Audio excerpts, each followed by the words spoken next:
자, 먼저 제가 상담해드릴 분은 슬로비님입니다. 제목은 상담 전 내용 수정합니다. 이게 제목이네요.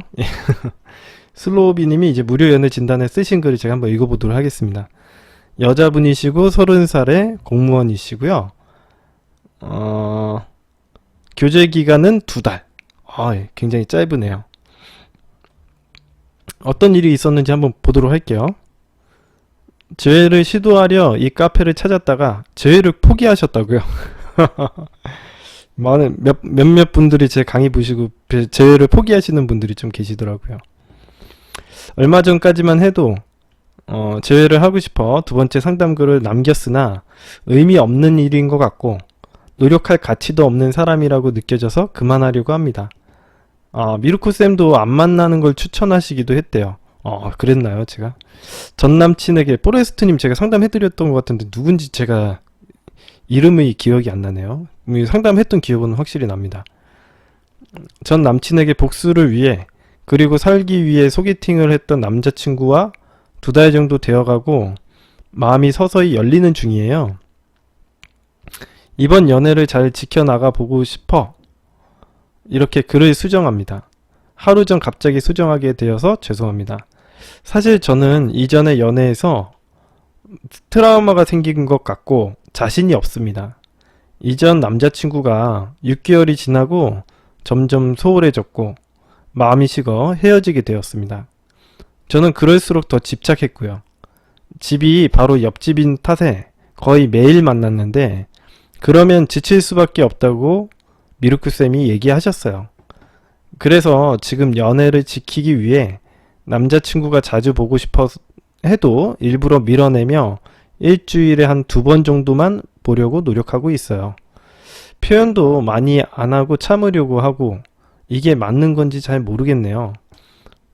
세상 자상하고 저밖에 모르는 저를 너무 예뻐해주는 남자친구인데 이 전 남자친구랑은 이제 전혀 반대의 성향이라고 합니다.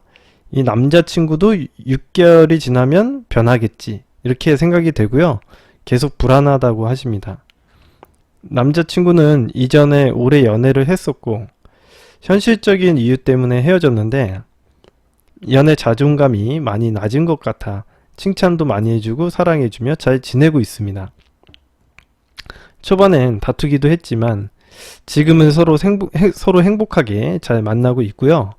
이번 연애는 잘 지켜서 올 겨울쯤에는 결혼 얘기를 해보고 싶습니다. 지금 남자친구가 예전부터 결혼하고 싶은 이상형과 부합해서 더더욱 잘 지켜내고 싶어요. 강의는 꾸준히 잘 듣고 있습니다. 처음 꼬실 때도 미루크쌤 방법으로 꼬셨고 성공적이었어요. 남자친구한테 연락이 온다거나 딥래퍼를 쌓는 법 등 이제는 다른 강의를 보지 않을 정도로 신뢰합니다. 감사드리고요. 반갑습니다. 자, 감사드리고 자, 어떤 문제를 해결하고 싶은지 한번 보도록 하겠습니다. 평상시에는 한없이 자상하고 완벽한 남자친구인데 싸울 때 회피형 성향이 좀 보입니다. 그 자리를 피하려고 합니다. 이럴 때는 시간을 주는 게 낫나요? 맞습니다. 시간을 주시는 게 좋습니다. 저는요, 차라리 이 장소를 피하는 게 훨씬 더 좋은 행동이라고 봐요. 그 안에서 싸우려고 하는 행동은 미성숙한 행동이라고 생각이 듭니다. 저는 제가 늘상 이야기를 해드리지만 여러분들이 대화로 해결이 될 수 있는 문제라고 생각이 하지만 이게 대화로 해서 해결되는 문제는 없거든요. 그리고 여러분들이 감정적일 때 대화를 한다고 해서 좋은 말이 나오지를 않기 때문에 싸우려고 할 때는 그 자리를 피하는 게 훨씬 더 좋은 행동이라고 봐요. 그리고 나서 어느 정도 감정이 가라앉는 다음에 대화를 하는 게 더 좋죠. 이 사람과 사람과의 만남은요, 협상이랑 되게 똑같습니다. 협상 테이블에 앉는 거랑 되게 똑같다고 생각을 하시면 돼요. 우리가 협상을 제대로 이끌어 나가려면 어떻게 하겠어요? 상대방을 감정적으로 만들 필요도 있겠지만 내가 감정적일 때는 제대로 된 협상이 안 되겠죠. 내가 감정적일 때는 그 협상 테이블을 우리 잠깐 10분 쉬고 하자. 그러니까 협상이 너무 과열되고 이게 너무 교착 상태에 빠지게 되면 야 우리 한 30분 쉬고 다시 얘기를 하자 이렇게 얘기를 하거나 아니면은 하루 쉬고 다시 얘기를 하거나 이렇게 얘기를 하는 게 훨씬 더 좋은 협상을 이끌어내는데 훨씬 좋은 행동이라고 봅니다. 이거 우리 남녀 관계에서도 마찬가지예요. 상대방과 감정적으로 많이 교착 상태에 빠져 있는 상태에서 상대방과 대화로 해결하려고 하는 문제는 정말 미성숙한 행동이라고 보여요. 그래가지고 좋은 협상이 되겠어요? 이해관계적인 얘기가 나오겠어요? 감정적인 얘기만 나오겠지? 감정적인 얘기를 하면 어떻게 돼요? 그걸 밤새 얘기를 하면 헤어지는 거예요. 헤어지는 거예요. 헤어지는 거. 당연히 그러니까 그 친구가 지금 싸우려고 했을 때 그 자리를 피하는 행동은 뭐 현명한 행동이라고 보고 우리가 그러면 어떤 행동을 해야 되냐? 그 사람이 자리를 회피했을 때 다시 협상 테이블에 앉는 데까지는 우리가 기다려야겠죠. 기다리거나 우리도 딜레이를 시킨다던가 이런 식으로 행동을 해야겠죠. 상대방에게 무조건 뭐 맞춰주라는 얘기는 아니지만 일정 시간을 갖는 거는 좋은 행동이라고 봅니다. 그래서 그 상대방이 협상 테이블 떠났다가 다시 돌아올 때까지 기다리거나 아니면은 돌아올 수 있을 때까지 걔가 원할 때까지 내버려 두는 거죠. 하지만 우리 남녀 관계에서는 이해관계라는 게 되게 명확해요. 남자도 여자의 성적인 욕구가 있고 여자도 남자에 대한 성적인 욕구가 있기 때문에 이거는 어차피 시간 문제라고 보시면 돼요. 협상 테이블에서는 이해관계가 사라지면 끝나잖아요. 근데 남자와 여자들에게는 서로에 대한 성적 욕구가 있기 때문에 어차피 시간을 가지면 유리한 게임이라고 보시면 됩니다. 그래서 당장 이제 그 친구가 이제 협상 테이블에 벗어날 때 너무 버릇없게 협상 테이블을 차고 나간다던가 이런 행동을 하는 걸 용납해 주시지는 마시고요. 일단 그걸 갖다가 버릇없게 행동을 했을 때는 당연히 협상 테이블 갖다가 어렵게 만들어야겠죠. 너 이게 다시 앉는 게 그렇게 쉬운 일이 아니야. 너 이 협상 테이블에 다시 앉으려면은 너가 그만큼 어려운 일이라는 걸 깨우치게 만든다던가 협상을 결렬시켜 버린다던가 이런 행동들을 많이 해버려야겠죠. 아무튼 일단은 지금 이 포레스트님이 얘기하신 것처럼 일단은 시간을 주는 게 맞습니다. 예, 시간을 주는 게 맞습니다. 시간을 주냐 안 주냐 이것만 따졌을 땐 시간을 주는 게 맞다고 봐요. 내가 얘가 협상 테이블에 벗어났는데 내가 어디가 다시 앉아 이렇게 해가지고 협상을 한다고요? 그러면 어떻게 협상이 되겠습니까? 걔가 기분 나쁜 상태에서 협상을 어떻게 해요? 대화가 안 되는데 기본적으로 대화가 안 되면 협상이 안 되는 겁니다.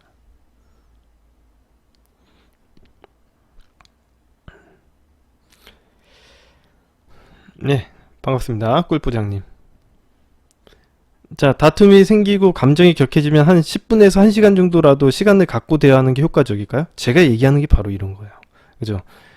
다툼이 생기고 감정이 격해지면요 10분, 1시간, 뭐 하루 정도는 시간을 갖고 대화하는 게 효과적이죠. 감정이 안 좋을 때 불러서 대화하면 뭐예요? 헤어지는 거예요. 헤어지고 싶으면 밤새 얘기하시면 됩니다. 야 어디가 데리고 와.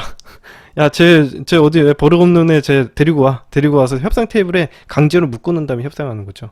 여러분들 그렇게 무슨 깡패입니까? 그렇게 하면 안 되죠. 예. 말도 안 되지. 예. 협박해서 막 협상하려고 하면 안 되죠. 쓸데없는 에너지 낭비를 하시는 거예요. 아직도 이런 식으로 생각하시는 분들 안 계시죠? 우리 미루코의 생존연애를 들으시는 분들은 그렇게 생각하시지 않을 거라고 봅니다. 예. 저는 그 자리에서 끝장을 보는 성격이래요. 이런 성격이 안 좋네. 끝장을 보면 안 된다니까. 여러분들 연애하시는 분 중에 가끔씩 이렇게 끝장을 보시려는 분들이 계시는데 정말 끝나는 거예요. 아시겠죠? 그러면 안 됩니다. 자, 두 번째 질문 한번 볼까요? 네. 끝나는 거예요. 그러면 안 돼요. 이제 저한테 배우셨으니까 그런 식으로 하지 마십시오. 어차피 그렇다고 해서 안 끝나요. 여러분들 끝장낼 거라고 해서 감정적으로 행동하죠. 앞으로 어떤 행동할지는 저는 뻔히 알아요. 여러분들 감정적으로 행동하는 사람은 또 다시 그 자리에 나타난다니까. 제가 전에 얘기했죠. 범인은 범죄 장소에 다시 나타난다고. 여러분들이 협상 장소에서 감정적으로 행동해가지고 다시 안 나타난다는 보장 없어요. 100% 다시 나타난다. 그 사람은. 왠지 자기가 그런 감정적으로 행동하면은 감정을 그 자리에 남겨놓고 오는 행동을 하는 거예요. 다시 감정을 찾기 위해서 다시 가요. 왠지 자기가 그러놓고 나가면은 내가 너무 심했나? 내가 너무 버릇없게 했나? 별의별 생각이 다 들어요. 시간 지나면. 그래 놓고서는 자존심 세우면서 들어오겠죠. 뭐 뻔하게 그런 행동하는, 아유, 너무 어줍지 않습니까? 이런 행동이. 뻔한 행동을 하는 거예요. 감정적으로 행동하는 거 참, 여러분들이 지금 당장 막 끝낼 것 같이 행동을 하시는데 절대 안 끝나요. 그래서 제가 웬만해서는, 아니, 협상적으로 봤을 때나 여러 가지 인간관계적으로 봤을 때는 당장에 그런 감정적인 행동을 하는 건 정말 좋지 않아요. 어차피 안 끝나니까. 인간관계 제가 안 끝난다고 얘기 드렸잖아요. 그쵸? 인간관계가 안 끝나가지고 여러분들이 그래 놓고선 또 다시 들어와. 그런 행동 하지 마시라고 제가 얘기해 드리는 거 아닙니까? 자, 두 번째 질문. 연애 초반에 계속 붙어 있으면 지친다고 하셨는데, 모든 사람이 성향과 관계없이 그럴까요? 당연히 이거는 붙어 있어서 지치는 게 아니라 에너지를 사용해서 지치는 거예요. 근데 뭐 붙어 있다 보면은 사실 데이트하고 여러분과 성관계하고 이런 데 다 에너지 쏟는 거죠. 데이트하고 성관계하는데 에너지를 안 쏟는다? 거짓말이에요. 말도 안 되죠. 지금은 에너지가 넘치니까 괜찮아 이렇게 해서 가죠. 맨날 전화를 여러분들 어떻게 보시면 되냐면, 데이트를 몇 시간 하느냐, 그 사람과 통화를 몇 시간 하느냐, 이 절대적인 건 변하지가 않아요. 여러분들이 생각하기엔, 이게 사람들의 성향과 관계가 있냐고요? 아유, 여러분들 전화통을 갖다가 아무리 좋거나 싫거나 전화통을 붙잡고 있는 행동은 에너지를 사용하는 거예요. 카톡을 계속 들여다보는 행동을 갖다가 에너지를 사용하는 거죠. 여러분들이 생각해 보세요. 재밌는 게임 한다고 해서 여러분들의 에너지가 차오릅니까? 말도 안 되는 얘기죠. 정말 재미있는 게임을 하게 되면은 정말 괜찮아요? 그것도 규칙적으로 해야죠. 한 며칠은 괜찮잖아요. 솔직하게 한 며칠, 일주일 정도는 밤새서 할 수 있지. 정말 재밌는 게임을 만나면. 근데 어때요? 사람 안 자고 살 수 없고요. 그런 게임을 하는 동안 그 에너지를 안 쏟는다라는 건 말이 안 되잖아요. 지금 여자친구 만나는 것도 똑같죠. 이 사람을 좋아한다고 해서 처음에는 괜찮은 것처럼 행동할 거라는 거죠. 무조건 그렇죠.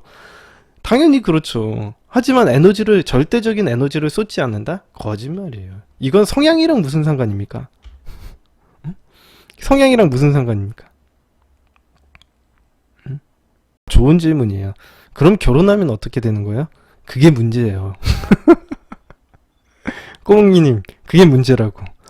그게 문제라는 거죠. 이게 뭐가 문제냐면, 이제 일단 일반적으로 연애를 할 때는 잠깐 만났을 때 그때만 에너지 컨트롤을 하면 되잖아요. 근데 이제 장기 연애를 한다거나 같이 산다거나 이제 동거를 하거나 결혼을 하잖아요. 자기가 만나는 동안 에너지 컨트롤을 엄청 잘해야 돼요. 진짜 지금처럼 이제 흥청망청 에너지를 써서는 안 되고, 만나고 같이 동거를 하고 결혼을 하잖아요. 더 의존적일 가능성이 높고요. 인간이 붙어 있으면요, 누군가가 자꾸 의존하려는 행동을 해요. 진짜 이거는 법칙입니다. 근데 붙어 있으면은 서로가 같이 공동체 생활을 하다 보면은 서로가 서로에게 의존을 하기 때문에 자기 에너지 컨트롤을 잘 못해요. 진짜 해보시면 알아요. 동거나 이제 결혼 생활 해보시면 알아요. 서로가 서로에게 의존을 하기 때문에 독립된 개체가 아니라 서로가 같이 있다 보니까 자기 에너지가 차 있는지 부족한지 뭐 차오르는지 이거에 대한 인지가 떨어져요. 그래서 이제 권태기가 빨리 올 수 있죠. 권태기가 더 빨리 올 수 있죠. 왜? 에너지 컨트롤에 실패를 하면. 그래서 같이 있는 공간에서도 자기가 좀 더 솔직해져야 돼요. 그러니까 어차피 제가 이런 거예요. 이거 좀 얘기가 좀 길어질 수도 있는데, 잘 봐봐요. 제가 차근차근히 좀 설명을 해드릴게요. 그래서 여러분들에게 항상 장기 연애를 할 때 제가 솔직하게 하라고 하는 이유가 뭐냐면요, 여러분들이 누군가를 만날 때 가식적으로 행동한다라는 건 내가 그 상대방에 잘 보이기 위해서 에너지를 쏟는 거거든. 근데 이게 뭐 연애를 할 때는 상관없는데 동거를 하거나 결혼을 하잖아요. 그러면 하루 24시간 여러분들이 에너지를 쏟는 거예요. 그런 행동을 하고서는 언제 에너지가 닳겠어? 얼마 안 가서 에너지가 닳아서 그 동거 관계나 결혼 관계가 바로 끝나겠지. 그런 솔직하지 못한 행동 태도를 보이지 말라는 거죠. 있는 그대로를 모습을 보여주는 연습을 하셔야 돼요. 여러분들이 정말 행복한 결혼 생활을 할 거면 말이죠. 그 사람과 있을 때 편안한 행동을 하고 그 솔직한 모습을 보여주고, 내가 그 사람과 있을 때 편안함을 추구할 줄 알아야 돼요. 이게 되게 어려운 거잖아. 이게 되게 어려운 거예요. 여러분들이 항상 그 상대방에게 잘 보이려고 하는 행동은 그게 안 됩니다. 좀 어렵죠. 아무튼 그런 에너지 컨트롤을 잘해야 된다는 거예요. 그래서 여러분들이 나중에 결혼을 하시더라도 이런 에너지적인 부분을 항상 생각을 하셔야 될 것 같습니다. 그래서 평소 때 우리가 연애를 할 때도 그래서 편하고 나 있는 그대로의 모습을 받아주고 그런 사람을 만나려고 하는 거예요. 그래야지 결혼 생활도 좋을 거 아니에요. 같이 살아도 행복하다고 느낄 거고. 여러분들이 근데 항상 잘 보이려고 하면 어떻겠어요? 그 사람하고 있으면은 지치고 힘든 감정을 느끼겠지. 얼마나 오래 만날 수 있을까요? 그래서 저는 그 결혼하신 분들도 그런 행동 많이 하시지만 각방 쓰는 걸 되게 추천해요. 서로의 공간을 가지고 그 안에서는 좀 괜찮아질 만한 행동하는 것도 되게 중요하다고 봐요. 자기의 각자의 공간을 갖는 거 정말 중요하다고 봐요. 아무래도 사람이 누군가가 방 안에 같은 집에 있으면 아무리 내가 솔직해지고 편안하게 행동한다고 해도 그게 잘 안 될 수가 있거든요. 상대방에게 너무 편안하게 행동한다고 해도 자기가 의지대로 잘 안 될 가능성도 있기 때문에 자기의 공간을 갖다가 가지고 서로가 자기 쉴 수 있고 자기만의 행동을 할 수 있는 편안한 공간을 만드는 게 되게 중요하다고 생각합니다. 근데 이제 사람들마다 이제 경제적인 능력이 다르기 때문에 편안한 공간을 만들 수 있으면 참 좋긴 하겠지만 경제적인 문제 때문에 그러지 못하는 경우가 많거든요. 같은 공간에 어쩔 수 없이 있어야 되는 게 그게 이제 문제가 되는 거죠. 각자의 공간을 존중해 주는 게 좋을 것 같습니다. 자, 계속 읽어보도록 하겠습니다. 모든 사람이 성향에 관계없죠. 앞으로 새로운 연애를 하게 된다면 일주일에 한 2번 정도만 보는 게 좋을까요? 예, 뭐 컨트롤 하셔서 그 정도 보시면 되죠. 남자친구는 자주 보는 걸 좋아하는 편인데 제가 일주일에 2번 정도 제한하니 힘들어하고 불만이 있는 것 같아요. 저도 자주 보고 싶기도 하고요. 그러니까 자주 보는 거는 그러니까 자주 보는 게 어떻게 보면 맞을 수도 있어요. 이건 철학의 문제예요. 봐봐요. 언젠가는 우리는 한 집에 살게 되겠지. 그러면 한 집에 살게 됐을 때도 행복을 느껴야 되지 않겠어? 그러면은 매일매일 매일매일 만났어도 좋아야 되는 거 아니야? 이런 철학으로 갈 수도 있겠죠. 맞는 얘기예요. 맞는 얘기긴 한데 약간 오류가 있어. 이거는 매일 보냐 안 보냐의 그런 문제가 아니라 자기가 어느 정도 에너지 컨트롤 하느냐의 문제지. 이건 되게 단편적으로 바라보는 거예요. 표면적으로. 그러니까 얼마나 만나서 만남을 제한하냐 마냐의 문제만 따지는데 그게 아니라 매일 만나도 되지. 하지만 그걸 얼마나 절제하면서 만나는지 에너지를 절제할 수 있는지 컨트롤할 수 있는지 그게 굉장히 중요한 문제죠. 그죠? 근데 한 집에 살면은 그게 쉽지가 않아요. 제가 얘기했지만은 아무리 그래도 웬만하면 자기 공간 갖고 서로 떨어져 있는 시간도 갖는 게 정말 좋아요. 아무리 좋아해도 아무리 솔직하게 해도 그런 걸 서로가 있으면 아무래도 의식하게 되고 에너지를 쏟게 돼요. 그래서 각자의 공간에서 각자의 시간을 갖는 거 되게 중요한 일이라고 생각합니다. 저는.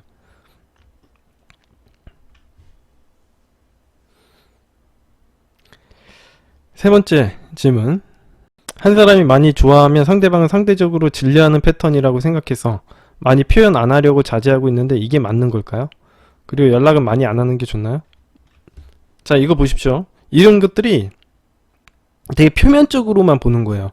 상대방이 한쪽이 많이 좋아하면 상대방은 한쪽은 질려한다.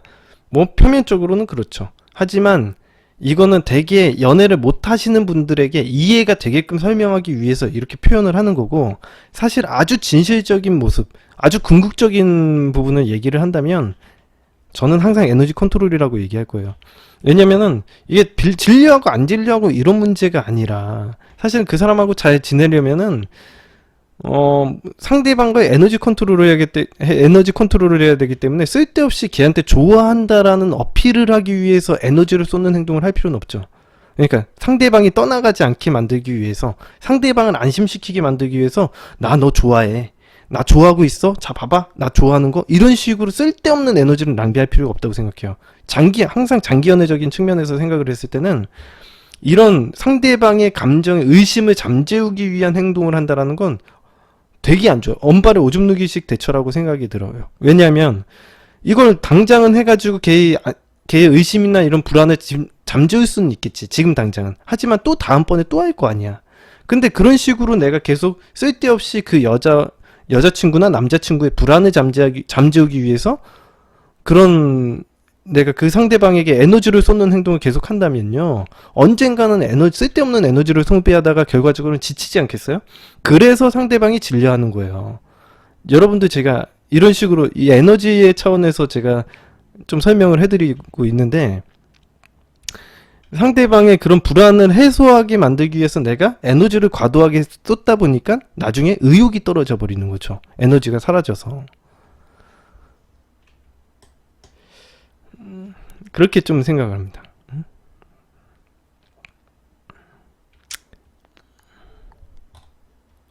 그래서 이제 어느 정도 제가 그래서 여러분들에게 얘기하지만 의심하고 뭐 집착하고 이런 행동을 하게 되면 사실 내가 온전히 그 사람과 잘 지내고 서로 잘 되는 방향으로 가야 되는데 그런 쓸데없는데 에너지를 너무 많이 소비를 하는 거예요. 관계 발전에는 도움이 안 되죠. 계속 그 사람 불안한 감정만 해소시켜주고 있는 거죠. 근데 이게 무슨 의미가 있어? 그러면 서로 잘 되지. 나는 걔 옆에서 계속 불안만 해소시켜주고 있어야 되는 거예요? 그런 방식으로 어떻게 연애가 지속이 되겠어요? 상식적으로. 그러면 장기 연애 포기해야 되는 거지. 이건 걔를 안 좋아해서 그런 문제가 아니라 좋아하더라도 문제가 생기잖아요. 그래서 다들 헤어지잖아요. 아시죠? 이제.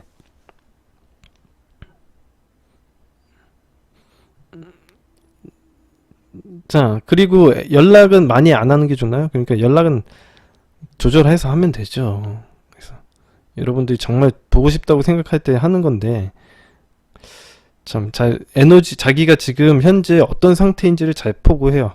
저는 어떻게 판단을 하냐면 제가 좀 저의 어떤 판단을 해가지고 연락을 하냐면 저는 일단 지금 누군가를 보고 싶다는 생각이 들잖아요. 그러면은 지금 내 에너지 상태를 체크를 해요. 내가 지금 요즘에 좀 피곤한가? 좀 예민해졌나? 이런 걸 생각을 해보고 만약 그렇지 않았는데 진짜 보고 싶은 생각이 들었다면 정말 보고 싶은 거예요. 그럼 연락합니다. 예. 저는 그런 식으로 패턴을 해. 예. 근데 내가 사실은 그럴 일은 거의 없어요. 그런 일은 없고 내가 누군가에게 뭔가 보고 싶다라고 생각하거나 의존하고 싶다라고 생각하잖아요. 그럼 거의 다 그거는 에너지가 부족할 때예요. 저도 그렇지만 그런 생각을 하잖아요. 그러면 에너지가 부족할 때예요. 그런 행동 하셔도 되거든요. 근데 그런 행동 하면 이 사람과의 관계 망쳐질 수도 있다라고 생각하고 해요. 그냥 할 수도 있지. 하지만 망치는 거죠. 망치는 거지. 뭐 한번 망칠 수도 있지 뭐. 관계랑 항상 내가 인간이다 보니까 실수도 하고 그런 거지. 완벽하게 할 수는 없잖아요. 망치는 거지 뭐. 그러고 나서 뭐 나중에 한번 볼 수 있으면 보는 거고 그런 거죠. 예. 아무튼 그런 의존적인 행동을 했을 때 당연히 그 결과값은 안 좋을 거라는 예상을 하고 하는 겁니다. 좀 차분하고 평안한 상태가 돼야 되는 겁니다. 내가 차분하고 평안한 상태인데도 그 사람이 정말 진정으로 보고 싶다는 생각이 들면 그건 정말 보고 싶은 거죠. 여유가 넘치고 막 그랬는데 그게 진심으로 그 사람을 좋아하는 게 아닐까요? 저는 그렇게 생각해요. 어떤 사람을 진정으로 좋아한다는 거는 의존하는 게 아니라고 생각해요. 내가 정말 여유롭고 편안하고 에너지도 차오르고 너무 안정적인데 어떤 사람이 생각난다면 그 사람은 정말 좋아해서 하는 겁니다. 좋아한다고 연락하면 되죠. 자, 아무튼 그리고 연락은 많이 안 하는 게 좋나요? 예. 자, 네 번째 질문. 오래 연애해 본 적이 없습니다. 팁이 있을까요? 제가 지금까지 얘기를 해드린 건 모두가 오래 연애하는 방법입니다. 저는 여러분들에게 작업하는 방법을 갖다가 막 구체적으로 얘기해 드리는 경우는 잘 없잖아요. 사실 오래 작업을 하는 것도 좋은 일이긴 한데 이왕이면 장기적인 측면을 생각해서 작업을 했으면 좋겠어도 그런 방법들만 좀 알려드립니다. 단편적으로 그 사람을 꼬셔가지고 뭐 원나잇을 한다거나 그런 얘기는 잘 안 해주잖아요. 제가 이왕이면 만날 거 여러분들 인생 얼마나 산다고 그 원나잇 몇 번 해가지고 인생이 평안해지겠습니까? 그렇죠? 쓸데없는 에너지 낭비라고 봐요. 저는 항상 그렇게 생각해요. 이거 쓸데없는 에너지 낭비라고 생각해요. 뭐 그 사람하고 길게 만날 걸 생각해서 행동을 해야지 뭐 그런 거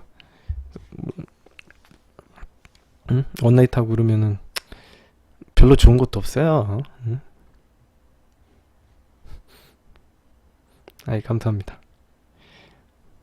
별로 좋을 것도 없어요. 그러니까 원나잇 한다고 해서 뭐 좋은가요? 응?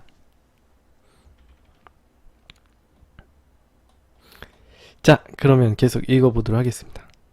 상대방과 만나고 싶습니다.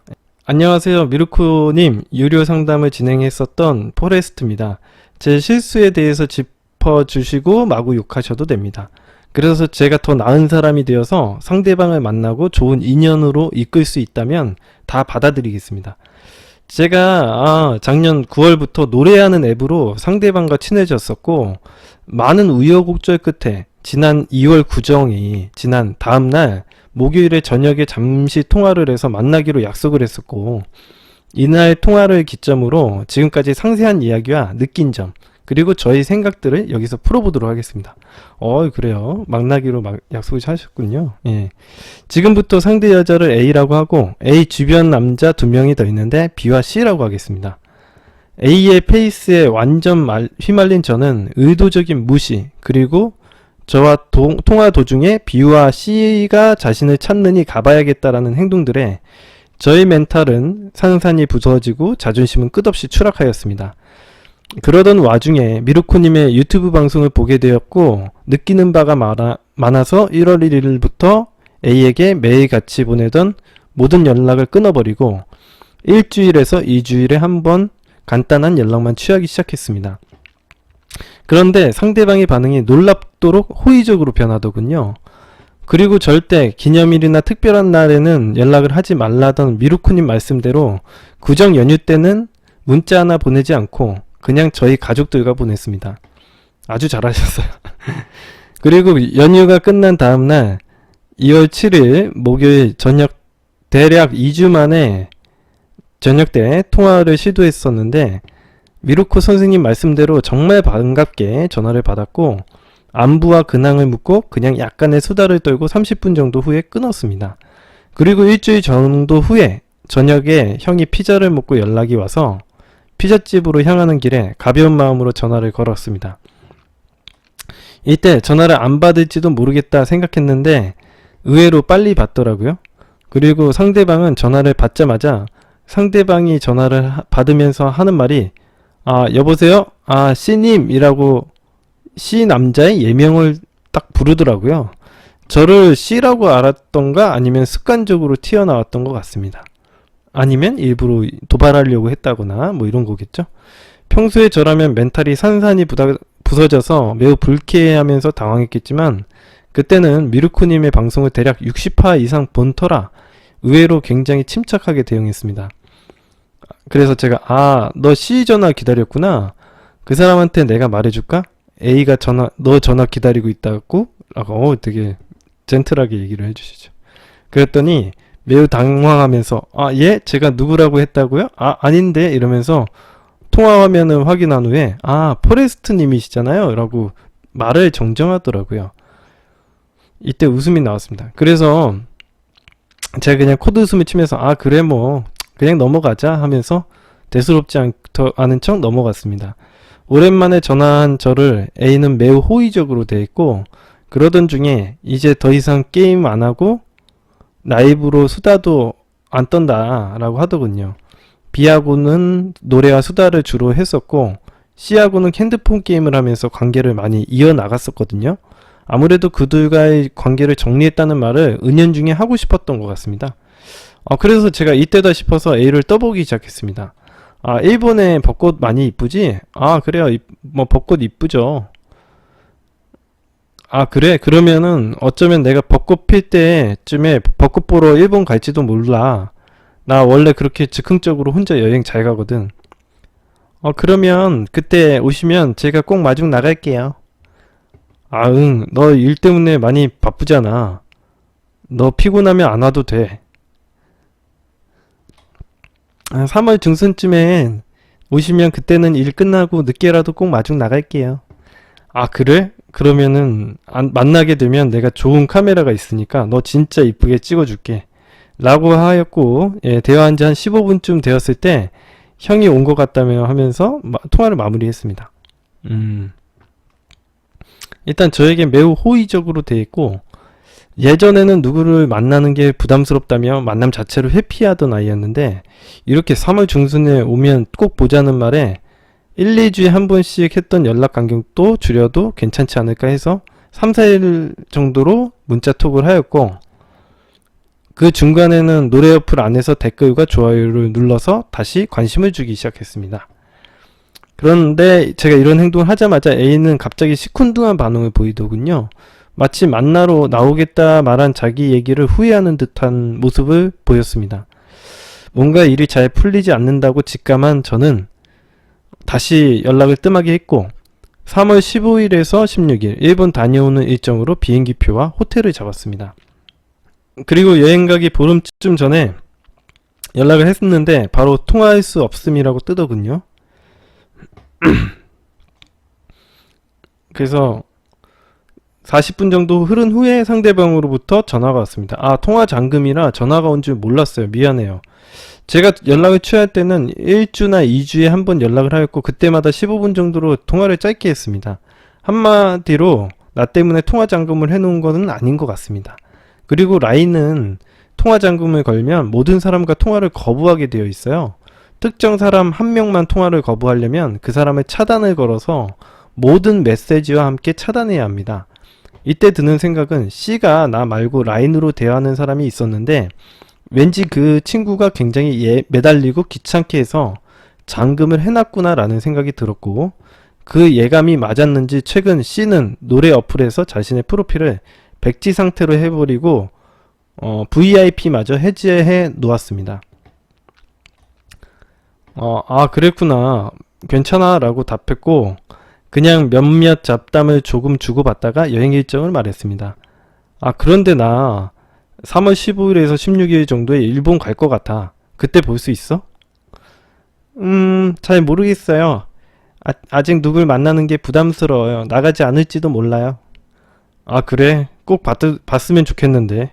그날 웬만하면 보면 좋겠는데. 뭐 일단 알겠다. 다음에 또 연락할게. 라며 통화를 마무리 지었습니다. 이때 제가 나도 모르게 매달리는 행동을 하게 되더라고요. 이 통화 이후에 일본 가기 전까지 연락을 취하지는 않았습니다. 이때 비행기표와 숙소는 이미 잡아 놓았고 취소를 하고 싶지는 않았고요. 미루코님의 방송 사연 중에서도 이런 일이 있을 때 그냥 혼자 여행 가서 재미있게 놀고 오라는 에피소드가 생각나서 혼자 재미있게 여행할 수 있는 일정을 잡기 시작했습니다. 그래요, 좋아요. 가는 거예요.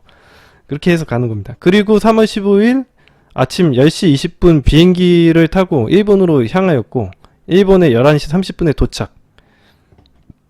미리 짜둔 계획에 따라 신나게 돌아다니며 여행을 즐겼습니다. 그러다가 일본에 왔으니 연락하자라는 마음으로 한 오후 30분쯤에 톡으로 일본에 지금 와 있는데 내 현재 위치 알려주고 근처에 괜찮은 요리집 있으면 소개시켜 줄래? 라고 톡을 보내놨고요. A는 직장일이 모두 끝나고 7시 20분쯤에 저에게 근처 요리집 리스트를 톡으로 보내주었습니다. 일본 사람들은 근무 시간에 핸드폰을 보는 거 굉장히 예의 없는 행동이라고 생각한대요. 그래서 근무 시간에는 대체로 연락이 잘 안 돼요. 저는 미련하게도 이걸 빌미로 바로 통화를 시작했습니다. 여보세요? 나 통화 가능해? 네. 여기 지금 하카타역 근처야. 오시기로 한 날 오늘이었나요? 오늘이지. 혼자 해외여행 한 건 이번이 처음인데 되게 신기하고 재밌었어. 그랬구나. 아까 문자 보내신 시간에 오신 거예요? 아니에요. 오전 11시 30분쯤 도착했지. 일찍 오셨네요. 그런데 오늘 일 때문에 너무 피곤해서 들어가 자야 될 것 같아요. 그래. 너 피곤하겠다. 나도 오늘 숙소 들어가서 자야 될 것 같아. 나 비행기 타려고 오늘 새벽 6시에 일어났더니 너무 피곤해서 너가 가르쳐준 요리집에도 못 갈 것 같아. 가는 길에 편의점이나 털어서 숙소에서 먹고 자야겠다. 나 오긴 했는데 아직 이국 땅이라 좀 낯설다. 좀 이따가 내가 전화하면 전화 받아야 돼. 알겠지? 네, 그래요. 그런데 어차피 내일도 여기 있을 거잖아요. 내일은 저녁 비행기로 가야 돼. 여하튼 좀 이따가 전화할게. 이런 식 숙소에 들어가서 편의점 도시락을 먹고 한 8시 30분쯤에 지금 통화 가능하냐 문자에 잠깐이면 가능하다고 하더라고요. 그래서 통화 걸었고 밥은 먹었는지 등 짧은 대화 나눈 후에 노래 어플로 같이 노래 한 곡 할 수 있냐고 물어봤습니다. 그랬더니 지금은 안 될 것 같아요. 집에 들어왔는데 회사 사장님이 술 한잔 하시자고 연락이 와서 연락이 오면 바로 나가봐야 돼요. 아 그래? 한국 부를 시간도 안 돼? 아 잠깐이면 되는데. 네 안 돼요. 이렇게 했대요. 아 그럼 어쩔 수 없지. 즐거운 시간 보내. 이렇게 마무리를 했고 숙소에서 혼자 A가 오픈해 놓은 노래 불러 놓은 다음에 복잡한 머릿속을 뒤로 한 채 잠을 청했습니다. 여행 일정 다음날은 A가 어떤 동네에 사는지 보고 싶은 마음이 있어서 그 동네로 1시간가량 열차를 타고 갔습니다.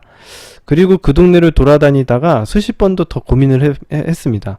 전화를 할까? 하지 말까? 여기까지 왔는데 그냥 돌아갈까? 그냥 꾹 참고 집에 가버릴까?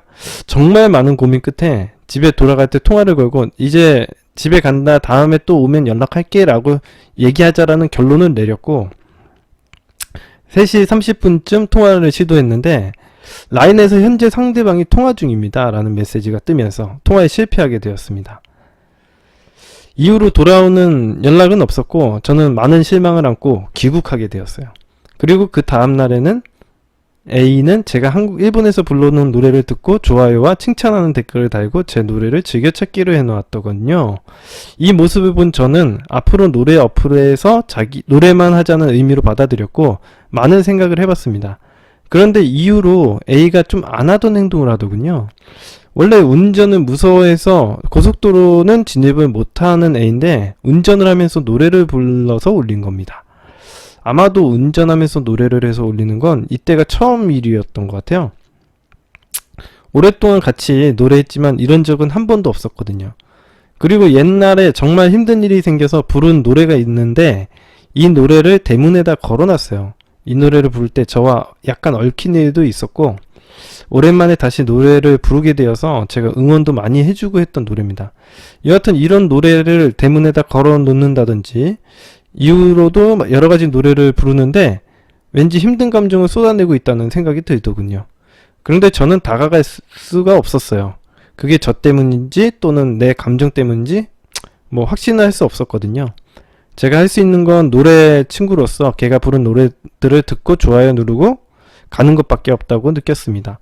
이때 정말 많은 생각을 하며 지냈는데 결론은 내가 원하는 내가 되고 싶다라는 거였습니다. A를 향한 원망을 품은 내 모습, 찌질을 보였습니다. A의 어떤 반응에 흔들리는 내 모습, 남자답지 못하다고 생각했습니다. A에 대한 어떠한 작은 나쁜 감정도 내 속에 품고 싶지는 않았습니다. 그 감정이 나를 아프게 하는 것은 물론이고 내가 원하는 내 모습도 아니었으니까요. 저는 그 모든 감정들이 저를 상처 입히기에 허락하고 싶지 않았습니다. 그 이후로도 생각했어요. 미루코님의 강의에서 나왔던 사람은 합리적인 사고를 하는 게 아니라 상황을 합리화하는 동물이다. 그렇다면 나도 상황을 합리화시키고 그 본성에서 벗어날 수 있다면 과연 나는 어떤 합리화를 해야 되는 걸까? 어떤 합리화를 해야 내가 원하는 사람이 될 수 있을까? 쉽게 흔들리는 사람이 되고 싶지 않았고 상대방에게 정말 쿨하게 대하고 싶었습니다. 그리고 사내 연애를 하다가 헤어진 커플의 사연이 생각났고 정말 아무렇지 않게 노래 친구처럼 대했습니다. 그래서 걔가 부르는 노래를 가끔씩 들으러 가고 정말 잘 부르는 노래는 좋아요 누르고 떠났으며 내가 아는 노래를 A가 오픈했을 땐 그냥 참여해서 노래 부르고 난 다음에 A의 반응을 기다리지 않고 하트 누르고 칭찬하고 돌아섰고요. 아주 잘하셨어요. 그래도 깨우침이 좋으시네요. 예. 그런데 제가 그 노래를 부르고 간 다음부터 다른 사람들이 참여한 노래는 듣지 않고 하트도 댓글도 달지 않더군요. 다른 사람들의 노래를 순서대로 듣다 보면 결국에는 제가 부른 노래에도 똑같은 행위를 해야 한다는 게 싫었던 것인지 아니면 저의 노래 친구로 대하는 태도를 마주하고 싶지 않았던 것인지는 모르겠지만 여하튼 이 글을 쓰고 있는 지금도 딱 멈춘 상태에서 더 듣고 있지는 않고 있습니다. 뭔가 갈등이 되나봐요. 이 여자분이. 일본도 갔다가 그냥 우리 포레스트님이 그냥 오고 이런 것들에 대해서 아무렇지 않게 대하는 게 아마 큰 갈등이 되었을 거라고 봐요.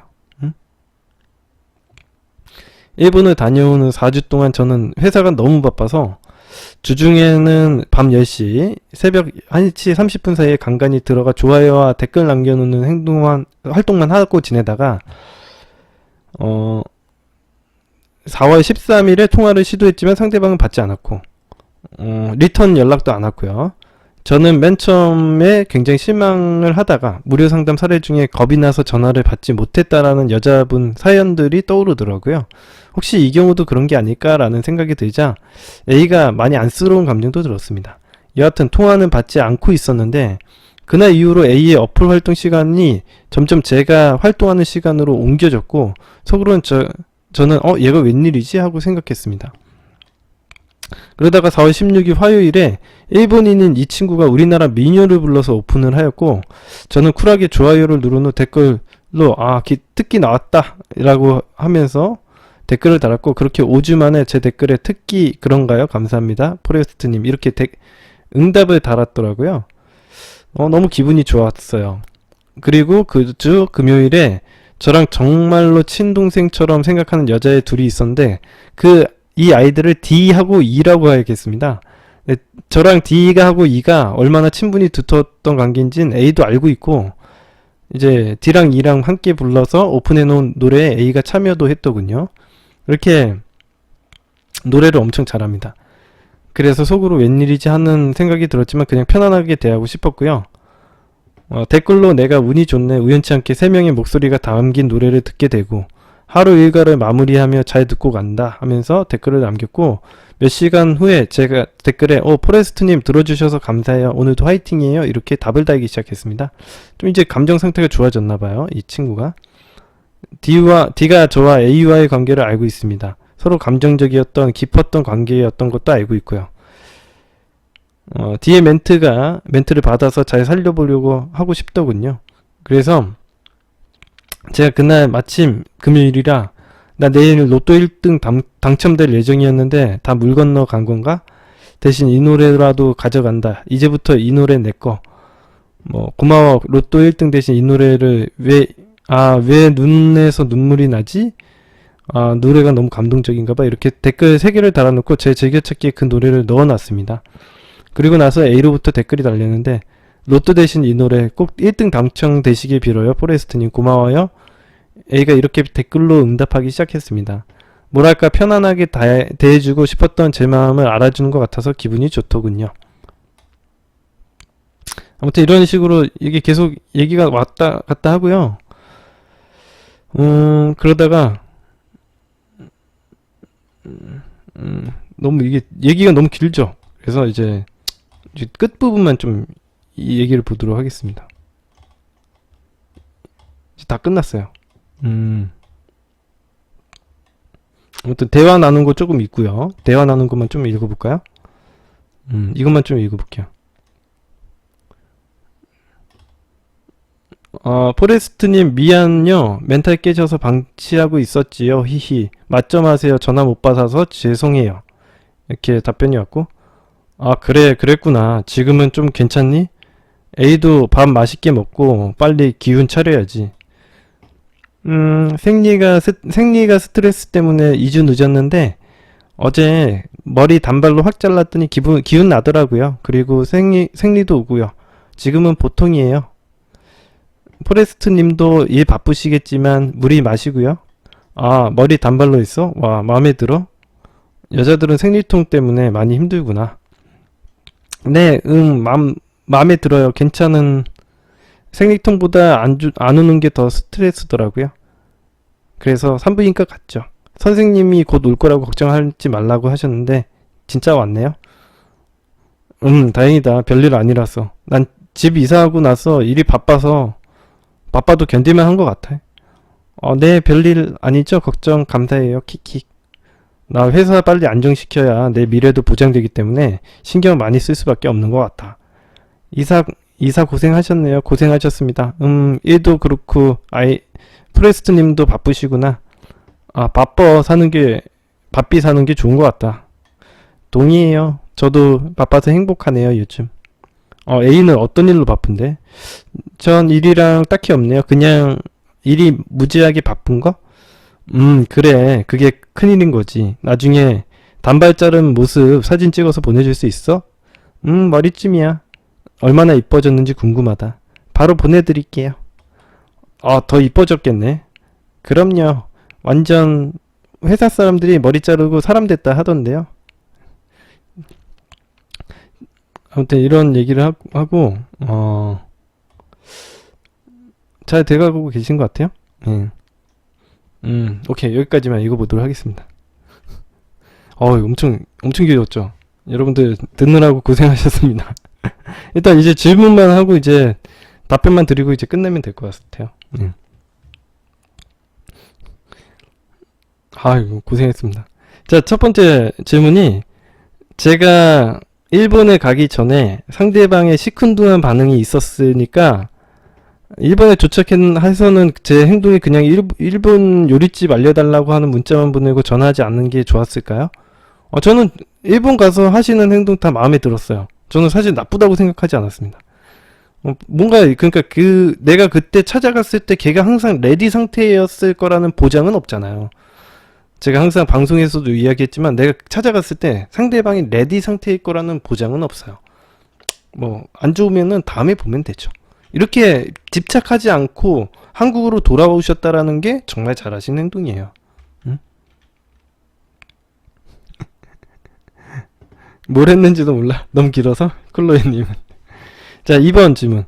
제가 일본 갔을 때 A가 한 행동 중에 사장님과 술 마시러 간다는 말에 나 안 자고 있을 테니까 지금 당장 여기까지 튀어와라라는 의미가 포함되어 있을 가능성이 있을까요? 없습니다. 예. 그냥 건드지 않는 게 좋아요. 이럴 땐. 건드리지 말라는 표시예요. 제가 생각하기에는 이 여자분이 경계심이 굉장히 심한 강아지라고 생각하시면 돼요.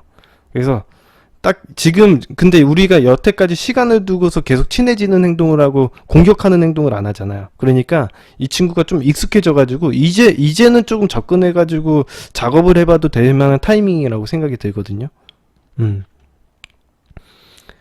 3번 질문.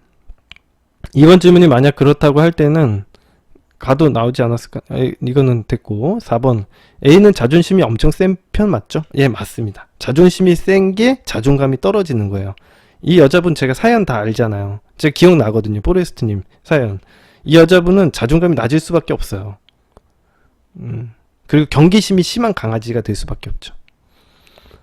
5번 질문. 제가 4주 만에 전화를 걸었을 때 제 전화를 받는 게 A는 겁이 났을까요?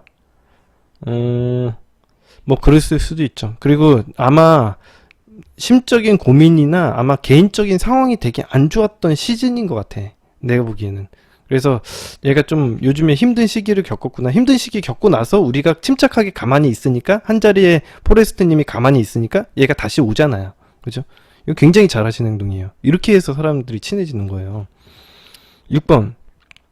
나중에 톡으로 대화할 때 스트레스가 엄청 심해서 생리가 오지 않았다라고 얘기를 꺼낸 건 저 때문에 자기도 많이 힘들었다는 말을 하고 싶었던 걸까요? 아니요. 이건 무슨 얘기를 하고 싶은 거냐면 포레스트님이 너무 오해하지 않게 내가 상태가 안 좋아서 포레스트 너를 안 만난 거지 이건 너를 싫어서 안 만난 게 아니다라는 걸 보여주고 싶었을 거예요. 이 여자애가. 그동안 내가 막 전화 오는 것도 다 안 받고 리턴도 안 해줬었잖아요. 이 여자가. 그런 얘기를 하는 거예요. 응? 7번. 지금은 그 스트레스를 완전히 끊어냈다는 말은 저에 대한 감정을 정리했다는 의미일 수도 있겠지만 신경 쓸 필요는 없겠죠? 원래 감정은 자기가 버리고 싶다고 버려지는 게 아닐 테니까요. 이건 감정이랑 문제가 없고요. 경계심이 조금 해소가 됐다라고 보이면 돼요. 오랜동안 이제 관계를 맺어오면서 포레스트님이 이제 주도권을 조금 쥐게 되는 시점이 온 것 같습니다. 제가 보기엔 아주 잘하고 계신 거예요. 나름대로 저한테 배워서 굉장히 침착하게 대응을 잘 하신 거예요. 생각보단 좀 잘하고 계셔서 다행입니다. A가 저에 대한 원망을 하고 있을 가능성도 있나요? 아니, 원망 없습니다. 그래서 저에게 복수하고 싶은 그런 거 없습니다.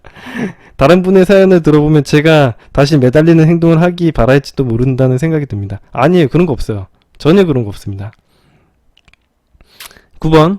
만약 연락을 뜸하게 하라는 미르코님의 지침이 있다면 어플 안에서도 좋아요 댓글을 달면 안 되는 것인가요? 아니요, 잘하고 있고요. 이런 식으로 지금과 같은 행동 태도를 쭉 이어서 나가시면 좋을 것 같아요. 지금과 같은 행동 태도를 쭉 이어서 나가셨으면 좋겠어요, 저는. 그리고 나서 이런 친해지고 편안한 관계를 계속 유지를 하시고 그러다가 한번 보는 거죠. 오케이? 이런 관계를 쭉 이어서 나가세요. 포레스트님은. 지금이 딱 좋은 프레임이에요.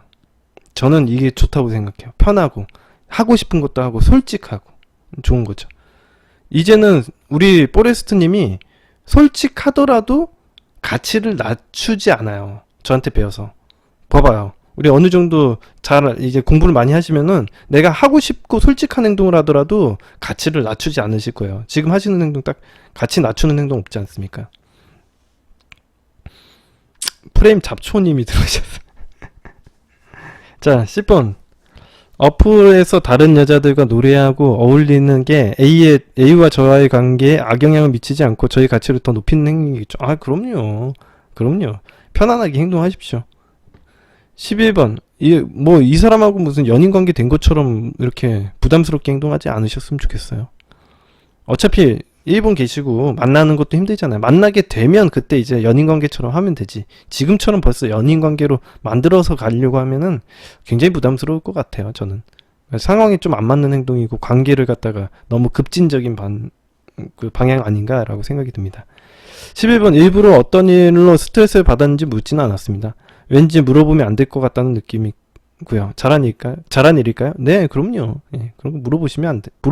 물어보셔도요, 별거 없어요. 물어보시지 마세요. 12번. 저에게 다시 톡으로 연락을 취한 거는 당연히 저에 대한 마음이 있었기 때문이라고 생각하는데 통화는 회피하는 느낌입니다. 왜 그럴까요? 아직까지 통화는 불편한가 보죠. 내버려 두십시오. 예. 가끔 통화하고 싶을 때 통화하셔도 돼요. 괜찮아요. 13번.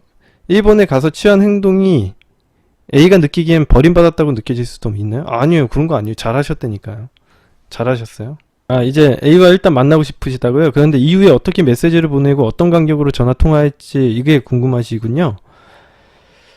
그러니까 제가 생각하기에는 아까 전에도 얘기했지만 지금 이 프레임을 갖다 그대로 유지하셨으면 좋겠어요. 편안하게 하고 싶고 정말 진심으로 좋아하는 노래에는 좋아요도 누르고 정말 마음에 든다 이런 것들 얘기도 하고 진심으로 좋아한다고 얘기하셔도 돼요. 하지만 만나러는 안 가셔도 되죠. 이런 식으로 서로 감정을 키워나가셨으면 좋겠어. 이게 멀리 떨어져서 서로에 대한 감정을 갖다가 좀 보여주고 솔직한 모습으로 다가가다 보면요, 나 너 좋아한다 이런 얘기 하셔도 돼요. 상관없어요. 그런다고 해서 가치가 떨어지는 건 아니에요. 다만 제가 뭐라고 얘기했습니까? 그 상대방에게 좋아한다라는 표현을 하는 건 잘못된 건 아닌데 내가 그 상대방에게 매달리는 행동을 하면 잘못된 행동인 거예요. 그러니까 상대방에게 집착을 하고 상대방이 반응이 안 좋았는데 내가 적극적으로 나간다던가 뭔가 잘못된 먹이를 준다거나 이런 행동이 우리 관계를 망치게 될 거예요. 아시겠죠? 차라리 좋아한다는 말 한마디 하시고 한 달 동안 쉬셔도 돼요. 알겠죠? 차라리 그게 더 낫습니다. 예, 너 마음에 든다. 너 노래 되게 잘해. 이런 부분 되게 마음에 드네. 근데 좋아한다고 할 때 너가 너무 좋아라고 그냥 좋아라고만 표현하면 안 되고 어떤 부분이 마음에 든다. 너 이 노래 되게 괜찮다. 너 이렇게 노래 잘 부르니까 좋다. 아니면은 아까 전에도 연락이 되니까 너 오랜만에 연락하니까 반갑다 라고 얘기를 한다던가 뭔가 그런 감정을 조금씩 표현을 해보시는 게 어떨까 싶어요. 예, 그렇군요. 우리 포레스트님 일단 개인적인 상황 좀 극복하시고요. 그냥 놀아서 좋다 이런 얘기 하셔도 되는데 일단 그거는 어느 정도 자기가 마음이 편할 때 얘기하시면 됩니다. 하셔도 되는 얘기죠. 아예 못하면 하면 안 된다 이런 건 아닌데. 자, 더 궁금하신 건 없으시죠? 우리 포레스트님 더 궁금하신 거 있으신가요? 편안함 유지하시고요. 잘하고 계십니다. 너무 고찰을 많이 하셔가지고. 예, 좋습니다.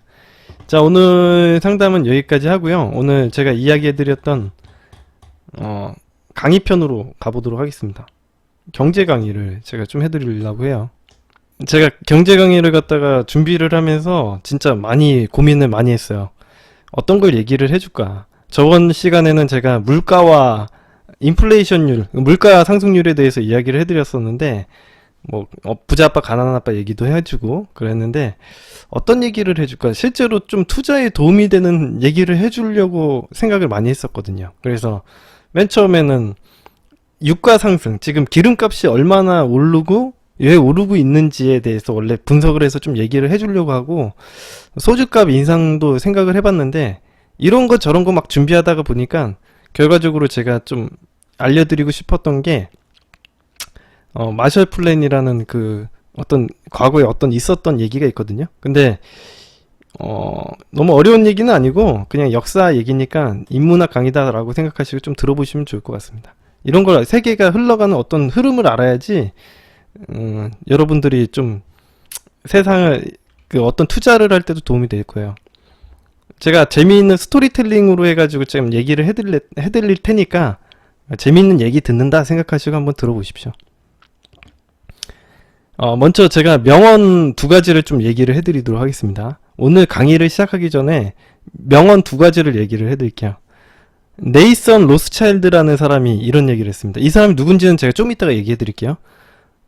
나는 어떤 꼭두각시가 권력을 획득하는지 신경 쓰지 않는다. 영국의 통화를 지배하는 자가 대영 제국을 지배하는 것이고 나는 영국의 통화를 지배한다. 이게 뭔 개소리인가 싶겠죠. 근데 이 사람이 나중에 제가 얘기를 해드리겠지만 로스차일드 가문이라는 게 있어요. 근데 이게 여러분들에게 좀 현실적으로 좀 얘기를 해드리면 시티은행 아시죠? 우리나라에도 시티은행 있잖아. 우리나라에는 없나? 아무튼 그 시티은행의 대빵이에요, 여기가. 시티은행의 대빵이에요. 제가 흔히 얘기하는 자본가 세력이에요. 얘가 이 네이선 로스차일드가 자본가 세력이에요. 아주 나쁜 놈. 우리 서민들에게는 아주 나쁜 놈. 예, 네이선 로스차일드죠. 예, 아주 자본가 가문 중에 아주 대단한 놈 중에 한 명입니다. 얘가 이런 개소리를 떠들었다는 거죠. 두 번째로 제가 얘기해 드릴게요. 한 나라를 정복하고 예속시키는 방법은 두 가지다. 하나는 칼로 하는 것이고 다른 하나는 빛으로 하는 것이다. 이거는 존 애덤스라는 미국 대통령이 한 얘기입니다. 이것도 오늘 내가 얘기를 할 거에 대한 좋은 주제이기 때문에 꼭 알고 들어가야 되는 얘기이기 때문에 제가 얘기해 드리는 겁니다. 존 애덤스 미국 대통령이 한 얘기예요.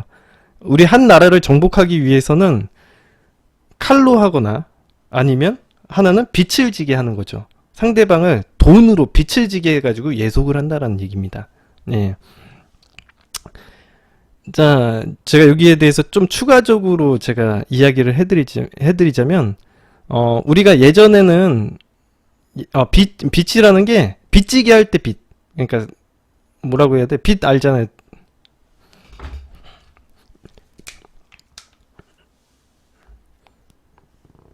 빛.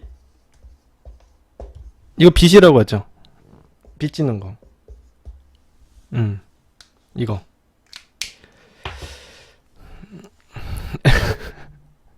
자, 아무튼 그런 거고 제가 계속 설명을 해드리도록 하겠습니다. 우리가 칼로 어떤 나라를 점령해가지고, 그러니까 군사력으로 해가지고 그 나라를 갖다 예전에는 점령했었거든요. 예전에 식민지를 우리가 점령할 때는 뭐 대포 쓰고 칼 쓰고 해가지고 무력으로 그 식민지를 점령했잖아요. 근데 이제 이런 방법은 옛날 방법이고요. 요즘에는 이제 이렇게 우리나라를 갖다 경제적으로 그냥 우리 속국을 만들어버리는 게 좋은 방법이다, 이런 얘기죠. 왜 그러냐면, 이거 좀 재미있게 얘기를 해드리면, 예전에 제국주의 시절에는 식민지를 이렇게 우리가 가서 하잖아요. 예를 들면, 인디안이 살던 아메리카 대륙을 이제 식민지로 만들고 뭐 이런 행동 하지 않았습니까? 근데 이제, 한 나라로 이렇게 무력으로 점령을 해버리잖아요. 힘으로 이제 대포 쏴가지고 점령을 해버리면 어떤 문제가 생기냐면 그 나라에 군대를 주둔시켜야 돼. 뭐냐면 군대를 갖다 그 안에다가 심어놔야 돼. 걔네들을 군대로 해가지고 얘네들이 내란을 일으키거나 막 독립운동을 하게 한다던가 막 이런 것들을 막아야 되거든요. 그래서 군대를 주둔시켜야 됩니다. 예를 들면은 여러분들 우리 일제강점기를 겪었었죠. 그거 잘 알잖아요. 우리 어때? 일본 순사들이 이렇게 막 사람들 막 감시하고 막 그랬었죠. 그런 것처럼 군대를 주둔시켜야 돼요. 그래서 내란도 잠재워야 되고, 뭐 독립운동이 일어나면 걔네들도 또 막아야 되고, 또 뭐 욕먹기도 엄청 욕먹잖아요. 뭐 나라를 점령했다는 둥 뭐 비난하고, 뭐 이 나라를 갖다가 뭐 침략했다 뭐 이런 명분도 되게 좋지 않고, 또 그러다 보니까 언론을 통제하기 위해서 돈도 많이 써야 돼요. 그러니까 이 힘으로 무력으로 그 나라를 점령시키는 방법은 돈을 너무 많이 들어. 관리하는데도 너무 귀찮고. 그래서 요즘에는 그런 방법을 쓰지 않습니다. 그래서 요즘 이런 경험을 했잖아요. 이 인간들이 이제 경험을 하고 학습을 하는 존재이기 때문에 예전에 이런 것들을 통해서 경험을 했죠. 그래서 이제 더 이상 힘으로 나라를 점령하지 않습니다. 어떻게요? 왜? 비용 대비 효율이 좋지가 않거든요. 내가 어차피 그 나라를 점령해서 얻고 싶은 게 뭐야? 결과적으로는 그 나라에 대해서 전리품을 옛날에는 얻었단 말이죠. 근데 요즘에는 뭐 그런 것도 별로 없어. 그리고 지속적으로 더 많은 그 침략을 하고 탈취를 하려면, 응? 그런 방식으로는 너무 단편적이라는 거지. 그래서 요즘에는 그렇게 하지 않고요. 비용 대비 효율이 좋지 않기 때문에 요즘에 어떻게 하냐면 그냥 그들의 자산을 사버립니다. 예, 중요 자산을 사버리면 되죠. 예를 들면 우리나라 땅 가운데 강남에서 비싼 빌딩 있죠. 다 사버리고 우리나라 은행들에 있는 지분 다 매입해버리고 우리가 그러면은 그게 우리나라예요? 외국 나라예요? 그죠? 우리가 살고 있는 상황은 그대로 변한 건 하나도 없는데 결과적으로 돈을 벌어가는 애들은 다 다른 나라에서 돈을 벌어가는 구조로 만들기만 하면 된다 이거죠. 이게 요즘의 방식이긴 한데 그래서 요즘에는 그렇잖아요. 군대를 주둔시켜도 보호를 받는다라는 명목으로 방위비를 띄어가고 나름 무역협정이라고 해서 우리가 생산품들을 갖다가 이제 협정을 해가지고 무역협정 같은 거 하잖아요. FTA라고 그런 걸 해가지고 이제 생산품들을 갖다가 서로 어떤 걸 무역할지 이런 걸 결정하는데 우리가 이제 강대국의 물건들을 많이 사게 만드는 거죠. 그것도 우리가 선택해서 사게 만드는 겁니다. 이렇게 하는 방식으로 변했죠. 우리가 그 제국주의에 대해서 좀 더 얘기를 해드리자면 식민지 국가가 되게 해야 되는 역할이 있습니다. 식민지 국가가 해야 되는 중요한 역할 중에 하나가 뭐냐면 그러니까 그 강대국의 식민지잖아요. 우리가 그럼 강대국의 호황을 만들어주는 즉 경제가 발전할 수 있도록 만들어주는 그런 환경을 제공해주는 게 되게 중요한 일이에요. 그러니까 예를 들면은 좀 더 쉽게 설명을 해드리자면 간단한 거예요. 간단한 거. 자, 좀만 들어봐요.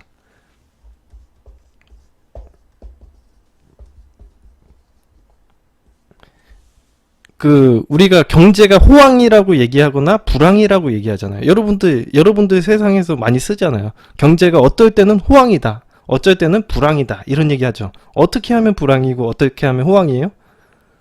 공급보다 수요가 많으면 호황이에요. 그러니까 쉽게 얘기하면은 여러분들이 물건을 만들어가지고 시장에 갖다 놓으면 그냥 다 팔려버리는 거야. 그게 호황이죠. 그러니까 내가 공급은 조금밖에 없는데 사가는 사람은 엄청 많으면 되잖아. 이걸 호황이라고 하는 거예요. 그리고 다 반대가 불황이겠죠.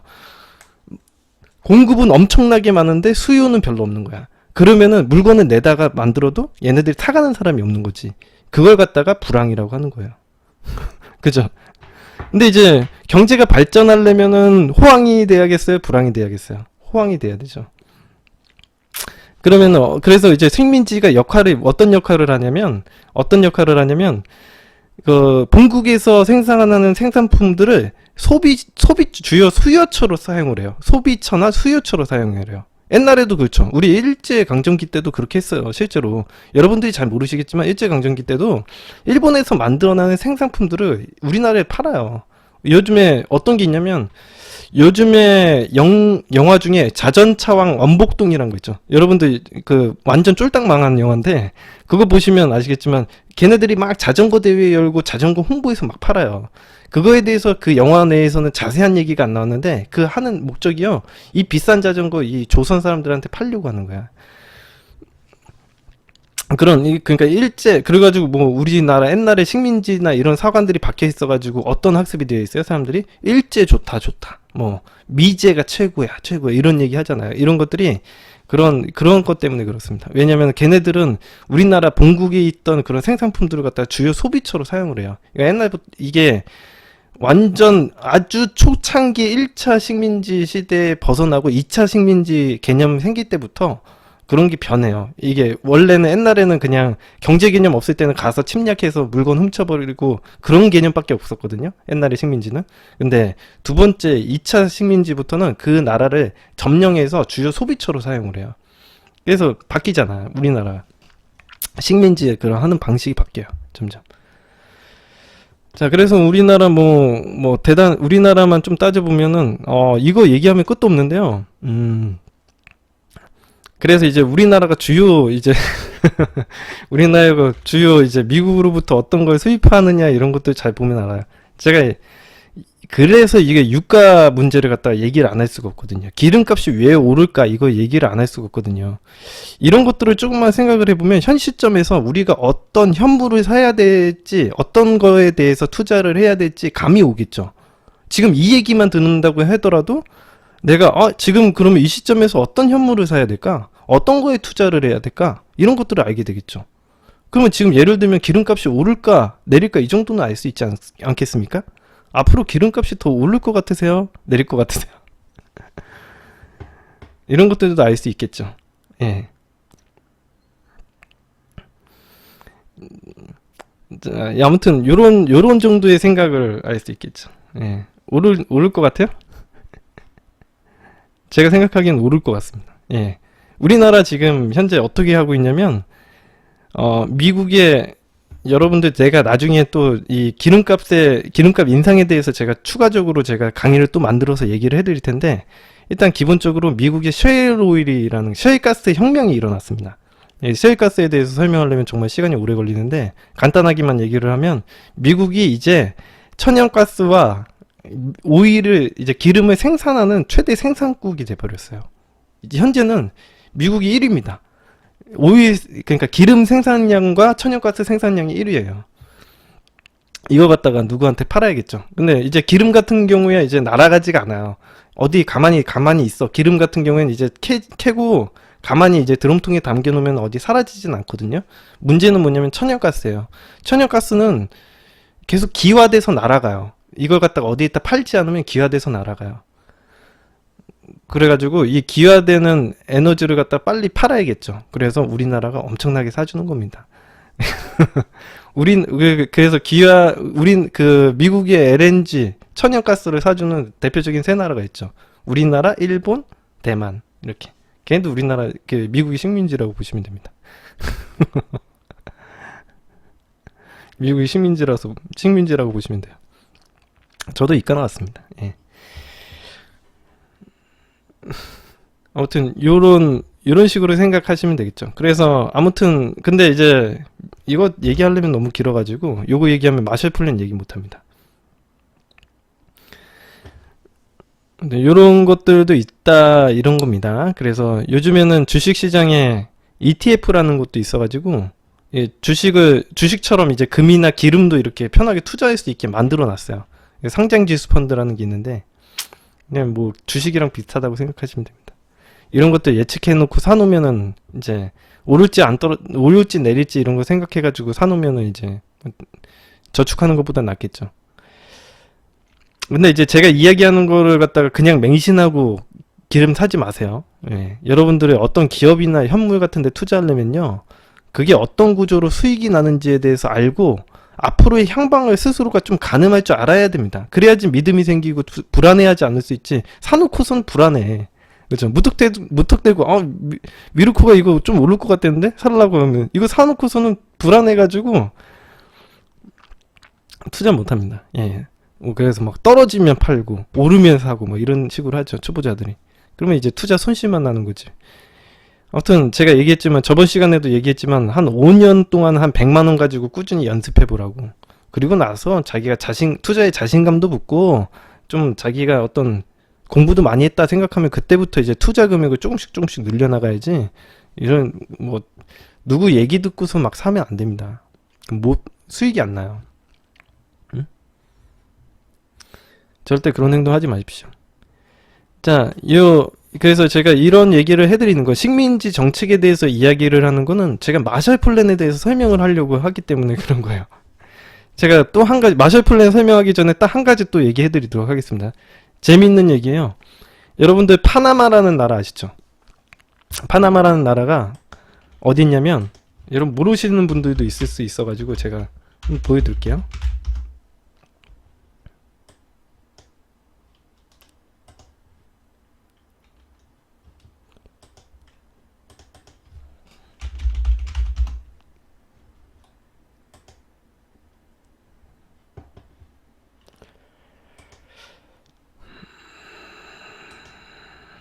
여기 파나마입니다.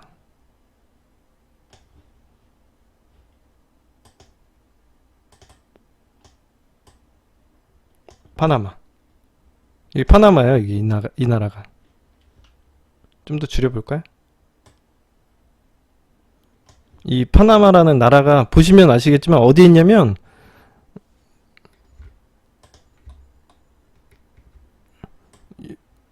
파나마라는 나라가 요거 미국 대륙이 있는 거예요. 미국 대륙과 남미 대륙을 있는 요 가운데 있는 거예요. 가운데. 여기. 요 나라예요. 그죠? 콜롬비아 근처죠. 예.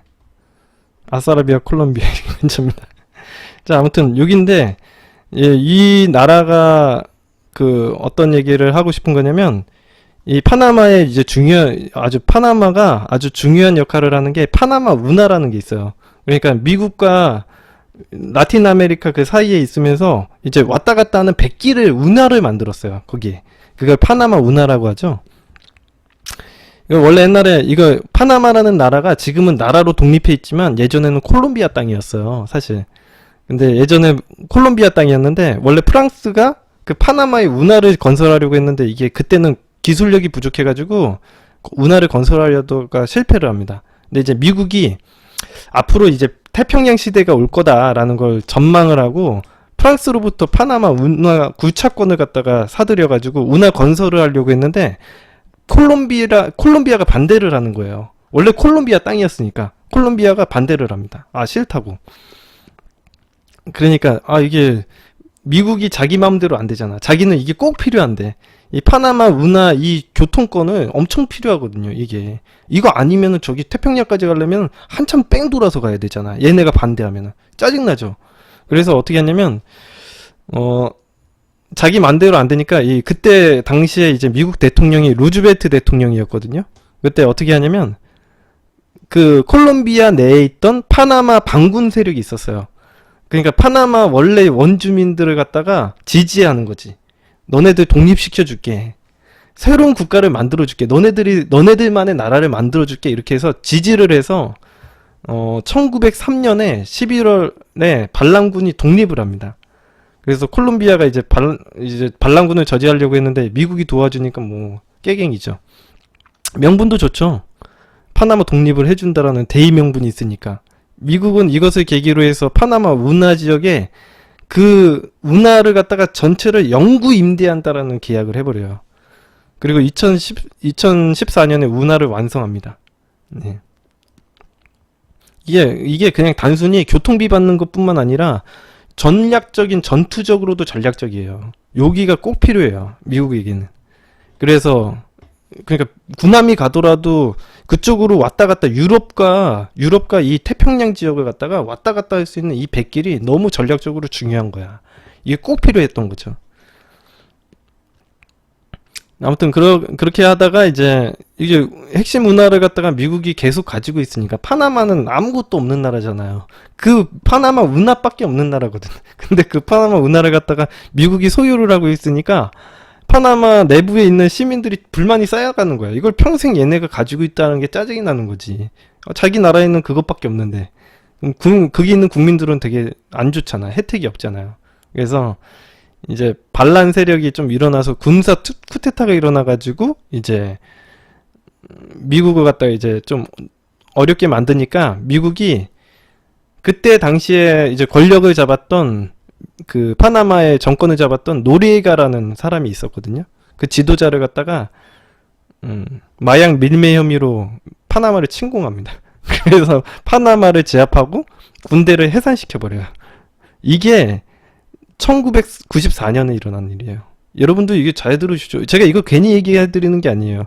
여러분들에게도 일어날 수 있는 일이기 때문에 이게 1994년에 일어난 일이에요. 네. 그 파나마 군부 세력을 몰아낼 때 그 노리에가라는 사람이 마약왕이거든. 그러니까 마약 밀매 혐의로 파나마 침공해요. 그리고 나서 군부 제압하고 파나마 군대 해산시켜 버립니다. 그리고 나서 거기에 군대 주둔시키고 영원히 미군 군대가 주둔하죠. 그 주둔비 받고 미군이 이런 행동하죠. 우리나라도 마찬가지예요, 여러분들. 미군 우리 주둔하고 전에 무슨 레이더 같은 거 설치할 때 사드 그 설치할 때도 걔네들이 다 우리나라가 다 돈 주고 받잖아요. 그거 걔네들이 공짜로 안 주잖아. 얼마나 좋아요. 요즘의 식민지예요. 요즘의 식민지. 응? 자, 이런 식으로 해서 이제 미국이 점령을 하는 거죠. 지금 뭐 베트남도 마찬가지고요. 예, 베네수엘라도 마찬가지입니다. 근데 여기서 되게 좋은 얘기가 뭐냐면 재밌는 게 뭐냐면 이 미국에서 우리나라 북한이랑도 막 북미 회담 많이 하잖아요. 이 폼페이오 장관이라고 요즘에 텔레비전에 많이 나오는 양반이 있어. 이 사람이 어떤 얘기를 했냐면 마셜 플랜에 대해서 얘기해요. 마셜 플랜에 대해서 얘기한다는 거죠. 이 인터넷 뉴스 기사 찾아보면 금방 나옵니다. 이 폼페이오 장관이 북한도 너네 한국처럼 잘 살 수 있다라고 얘기하면서 마셜 플랜에 대해서 이야기하는 거예요. 이게 무슨 얘기를 하는지를 갖다 잘 모르시잖아요. 그래서 이걸 알아야지 이제 우리가 이제 해결이 되는 거예요. 북미 회담도 어떻게 진행될지가 아는 거죠. 이게 무슨 얘기냐면 1945년 이 마셜 플랜이라는 건 뭐냐면 1945년 제2차 세계대전이 끝나요. 근데 그 전쟁이 이제 연합국하고 이제 추축국이라고 해서 아무튼 나치 독일하고 이제 일본 제국주의 얘네들이랑 미국, 영국, 프랑스, 소련 뭐 이런 연합국들의 세력이 이렇게 붙었어요. 2차 세계대전이. 근데 이제 지금 누가 이겼는지 아시죠? 당연히 연합국이 이겼죠. 미국이 있는 연합국이 이겼습니다. 근데 그때 당시에는 소련도 연합국이었어요. 중국도 연합국이었고 우리 추축국이라고 하는 그 적대 세력은 독일과 일본이었어요. 아무튼 그랬었는데 이때는 대립이 본격화되기 이전이었어요. 그래서 2차 세계대전까지는 당장 독일과 일본에 대응하는 게 되게 중요하다고 생각했는지 이제 소련도 같이 한 편이었거든요. 그때 당시엔. 예. 근데 이제 이 전쟁이 끝나고 나서 무슨 문제가 생기냐면 연합국이 승리를 했는데도 불구하고 사실 그 전쟁이 벌어졌던 그 전쟁터가 있었겠죠. 전쟁터가 다 어디예요? 유럽이에요. 유럽에서 전쟁이 났었거든. 그랬더니 그 전쟁이 났던 그 국가들은 뭐 승전국이고 패전국이고 상관없이 다 황폐화돼 있음. 완전 아무것도 남아있지 않은 거죠. 국가가 황폐해지고 경제는 완전 엉망이 되었겠죠. 그래서 특히 2차 세계대전에 주무되었던 유럽은 아주 심각했어요. 당시 이제 세계 패권 국가였던 영국도 경제가 그때 굉장히 어려워지면서 패권을 갖다가 미국에게 넘겨주게 됩니다. 이때. 아무튼 그럴 정도였으니까 유럽을 국가들이 얼마나 그 엉망이 되었을지를 짐작해 보시면 돼요. 여러분들 가끔씩 이런 얘기 들으시죠? 여기서 상식적인 얘기 하나 해드리면 영국이 해가 지지 않는 나라라는 얘기를 하잖아요. 응? 해가 지지 않는 나라라는 얘기도 하잖아요. 왜 해가 지지 않는 나라인지 아세요? 여러분들? 영국이 왜 태양이 지지 않는 나라라 그러잖아요. 왜 그러냐면 그만큼 이게 지구가 이렇게 한 바퀴 쭉 돌잖아요. 근데 영국의 식민지가 아닌 나라가 없었던 거죠. 그래가지고 태양이 지지 않는 나라예요. 이게 한 바퀴 돌아도 태양이 지지 않는 거죠. 그 나라들이 하도 많아서 이게 해가 지지 않는 나라라는 겁니다. 영국의 식민지 때문에. 근데 이제 그 정도로 대단했던 그 영국이 패권 국가가 망했어요. 예, 그 정도로 안 좋아요. 그때 패권을 갖다 미국이 넘겨줘요. 아무튼 그런 거고, 어떤 전쟁, 근데 이제 문제가 된 거는 그 유럽 국가들은 개판이 됐는데, 이제 우리 축복받은 땅 있죠. 지정학적으로 축복받은 땅, 미국은 요만큼의 피해도 없었거든요. 사실 오히려 전쟁의 턱을 톡톡히 받습니다. 사실 1차 세계대전도 그렇고 2차 세계대전도 그렇고 미국 본토에서 전쟁이 일어난 적은 단 한 번도 없었기 때문에 미국은 여기에서 군수물자를 엄청나게 팔고요. 이제 제가 나중에 이야기해 드리겠지만은 브렌트 우즈 체제라고 해서 그때 이제 전쟁이 나니까 금들을 갖다가 다 미국으로 보내요. 왜냐면은 본토에서 전쟁이 나가지고 금을 상대방에게 빼앗기면 안 되잖아. 그래서 모든 유럽에 있는 금을 갖다가 다 미국에 맡깁니다. 그걸 브렌트 우즈 체제라고 하는데 그게 나중에 미국이 그 금을 안 돌려줘요. 완전 깡패죠. 그래서 지금의 패권 국가가 되는 거예요. 그래서 미국이 그래서 지금 패권 국가가 되는. 그 금을 갖다가 나중에 안 돌려줘요. 배째라. 나 못 돌려준다 그래요. 예. 맡아놓고 아직까지도 여러분 요즘에도 이게 뉴스에 나옵니다. 걔네들이 이제 프랑스나 이제 이탈리아나 이런 나라들이 금을 돌려달라고 해요. 요즘에는 금을 돌려달라는 얘기도 못하고 어떻게 하냐면 보여달라고 보여달라 그래. 보여달라고. 왜? 달라고 하면 안 주니까. 보여줄 수는 있어? 이렇게 했는데 보여주지도 않아요. 예. 그래서 실제로는 없다. 없는데 이제 미국이 어디다 썼나 보다. 이런 식으로 이 미스테리한 얘기가 되는 거예요. 그 정도로 세계의 국가들이 미국에 쩔쩔매고 있어요. 현재. 보여주지도 않아. 얘네들이. 없는 것 같다. 예. 닉슨 대통령이 원래는 그거 갖다가 그것도 나중에 얘기해드리긴 하는데 금태환제라고 해서 원래는 금을 맡긴 만큼 이 달러의 가치로 이게 그대로 교환을 해줬어요. 그러니까 유럽이 이거 하고 난 다음에 미국한테 이제 달러를 갖다 주잖아요. 그러면 그것만큼 금을 갖다가 원래는 돌려줬었거든요. 이거 금태환제라고 하는데 닉슨 대통령이 그것도 만회준다. 이제 금태환제 폐지, 배째라 해버렸어요. 예. 그러니까 돈도 안 돌려줘요. 얘네들이 완전 깡패죠. 그리고 군사를 키워가지고 뭐 아주 나쁜 놈이죠. 예. 아무튼 이때 미국 본토에서는 제대로 한번 전쟁도 없었고 미국한테는 이 패권을 가져다준 아주 큰 호재였어요. 미국의 공황을 벗어나게 해줬을 뿐만 아니라 이때 이제 미국이 왜 대공황이 왔는지도 제가 나중에 설명을 해드리겠지만 이제 예전에는 이제 자유주의라고 해가지고 시장 경제에 아예 맡겨버리는 거야. 너네들이 알아서 수요가 발생하고 공급도 알아서 해 이렇게 하니까 이제 뭐 매점 매석도 많이 하고 진짜 자본가 세력들이 판을 쳐버리는 거죠. 그때 당시는 자본가 세력들이 돈이 많으니까 우리가 지금 기본적으로 자본주의가 당연히 커질 수밖에 없는 게 화폐를 사용하는 이상 자본주의가 커질 수밖에 없어요. 이건 사유 재산이 있는 한 자본주의가 사라질 수가 없거든요. 근데 자본주의 국가라는 거는 자본을 많이 가지고 있으면 그 사람들이 매점 매석도 해버리고 그냥 그때 당시에는 완전 예를 들어서 어떤 행동을 많이 했냐면 다른 기업들을 싹 망하게 해버려. 그리고 자기가 독립기업 되죠. 그러면 그때부터 물가 조정해버리는 거예요. 이런 행동을 해버렸던 거죠. 그러니까 대공황이 오지. 결국 왜 대공황이 왔겠어요? 그런 식으로 해가지고 한 사람이 부를 갖다가 다 차지해버리니까 빈부격차가 심해져 버리니까 이 소비를 하는 서민들이 소비를 할 돈이 없는 거야. 지금 우리나라도 되게 비슷하죠. 이게 소득주도 성장 뭐 이런 거랑 연결이 되는 거죠. 그때 그러니까 빈부격차 확 심해져 버리니까 밑에 있는 서민들이 돈이 없어요. 그럼 주로 소비를 할 만한 사람들은 서민인데 서민이 돈이 없으니까 어때요? 경제는 수요가 커지겠어요? 적어지겠어요? 적어지지. 그러면 공황이에요. 대공황이에요, 이게. 응?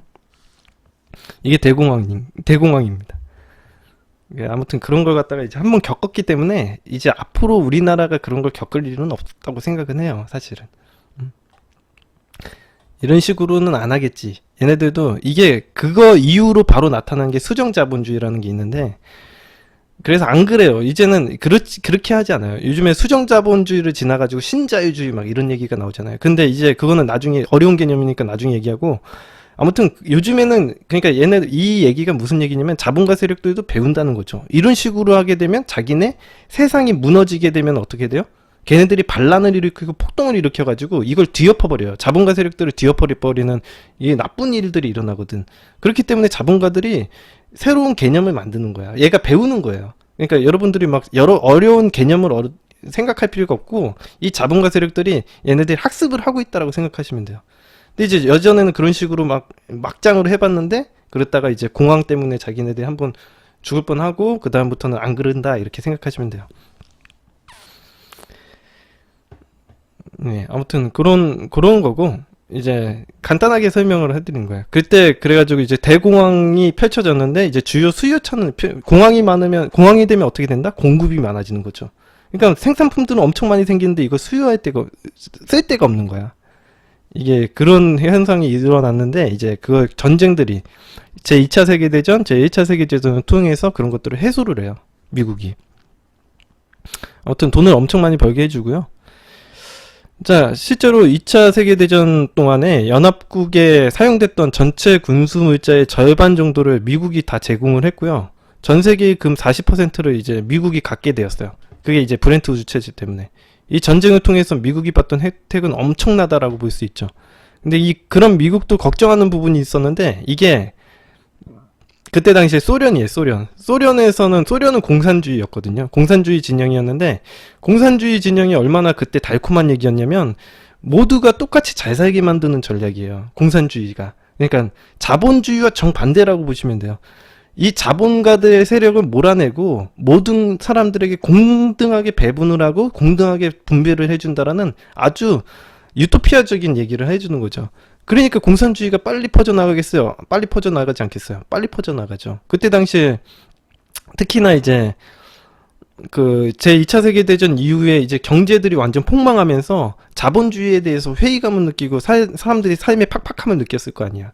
그때 이제 사람들이 이제 가난한 노동자들은 어떤 걸 꿈꿔요? 공산주의 이념을 꿈꾸는 거죠.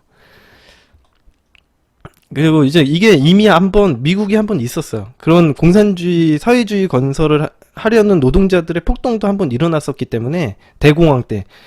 그때 이제 얘네들 미쳐가지고 자본가들이 미쳐가지고 매점매석하고 막 이렇게 진짜 횡포를 부렸을 때, 그때 한번 폭동이 일어날 뻔 했었기 때문에, 미국은 한번 경험을 하고 있었죠. 아, 이런 일이, 얘네들이 공산주의 세력이 커지면은 자기 자본가 세력들이 위협을 받겠다라는 걸 알고 있었던 거예요.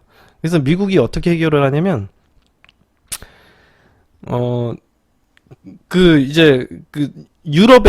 유럽이, 이 사람들이 삶이 팍팍해지면은 공산주의가 더 퍼져나가겠죠. 그래서 어떻게 하냐면, 그 소련과 경계에 닿아 있는 나라들에게, 그러니까 공산주의 이념이 막 퍼져나가는 그 나라들에게 돈을 쏟아부어줘요. 그냥. 예. 그러니까 돈을 쏟아부어줘요. 예. 돈을 그냥 쏟아부어줘가지고 걔네들의 경제를 살려줘. 잘 먹고 잘 살 수 있게끔. 예. 이게 바로 마셜 플랜이에요. 그러니까 그 주변 서유럽 국가들에게 돈을 그냥 줘요. 이때 당시 빌려주지도 않아요. 미국이 빌려주지도 않고 그냥 줘요. 빌려주는 것도 아닙니다. 그냥 줘. 그리고 나서 걔네들이 하나 딱 조건 걸어요.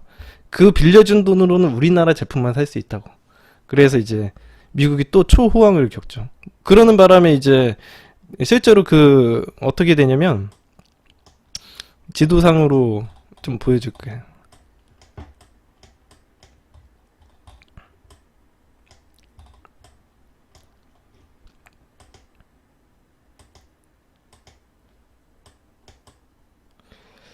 이제 여기 보시면은 폴란드나 뭐 이런 나라 있죠. 헝가리. 여러분들이 잘 모르시는 나라. 어디까지냐면 독일에 돈을 엄청 많이 쏟아져요. 독일에 엄청 많이 쏟아지고 이쪽에 이미 얘네들이 공산주의가 엄청 빨리 뻗어나와가지고 여기는 다 폴란드, 체코, 오스트리아 이런 뭐 크로아티아 이런 나라는 동유럽 국가라고 하잖아요. 얘네 나라들은 다 이제 공산주의가 이미 퍼져나갔고 여기 독일, 이탈리아 이런 나라들, 스웨덴 이런 나라들에게 돈을 퍼줍니다. 그래서 얘네들이 이제 경제 성장률을 드라마틱하게 이루죠. 이게 이제 마셜 플랜이라는 거예요. 예. 그 미국 입장에서는 되게 큰일 났다 싶은 거죠. 2차 세계대전 끝난 지 대충 1년 만에 소련이 이렇게 파죽지세로 공산주의 세력을 확장할 줄은 몰랐던 거예요. 이렇게 놔두면은 유럽이 공산주의화되고 세계적으로 공산주의 세력이 세계 패권을 가지게 되는 그런 상황이 오겠죠. 자칫하면 미국이 전체 세계로부터 고립될 수 있고 민주주의와 자본주의의 존폐까지 올 수 있다라는 큰 위기감을 느낀 겁니다. 그래서 다른 것은 몰라도 유럽만큼은 공산주의에 절대 넘어가지 않겠다라고 전략을 세우게 되는데 그게 바로 마셜 플랜이에요. 네. 이걸 유럽 부흥 계획이라고도 하는데 전쟁 후에 유럽 국가들이 국토도 황폐해지고 경제적으로도 너무 힘들어지니까 공산 세력에 대응할 힘도 없고 의지도 없고 뭐 그냥 공산주의를 자꾸 받아들이려고 하는 거죠. 그래서 미국의 자본주의 체제를 유지하는 서유럽 국가들을 잘 살게 해주겠다는 계획을 세웁니다. 경제도 살리고 다시 황폐해진 국토도 다시 회복하고 먹고 살만해지기만 하면 이제 공산주의 이념을 받아들일 이유도 없고 공산주의에 대응할 의지나 힘도 생긴다 이거죠.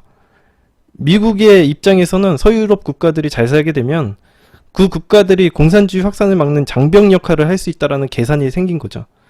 그래서 미국이 유럽 국가들을 잘 살게 해주려는 방법을 쓴 거예요.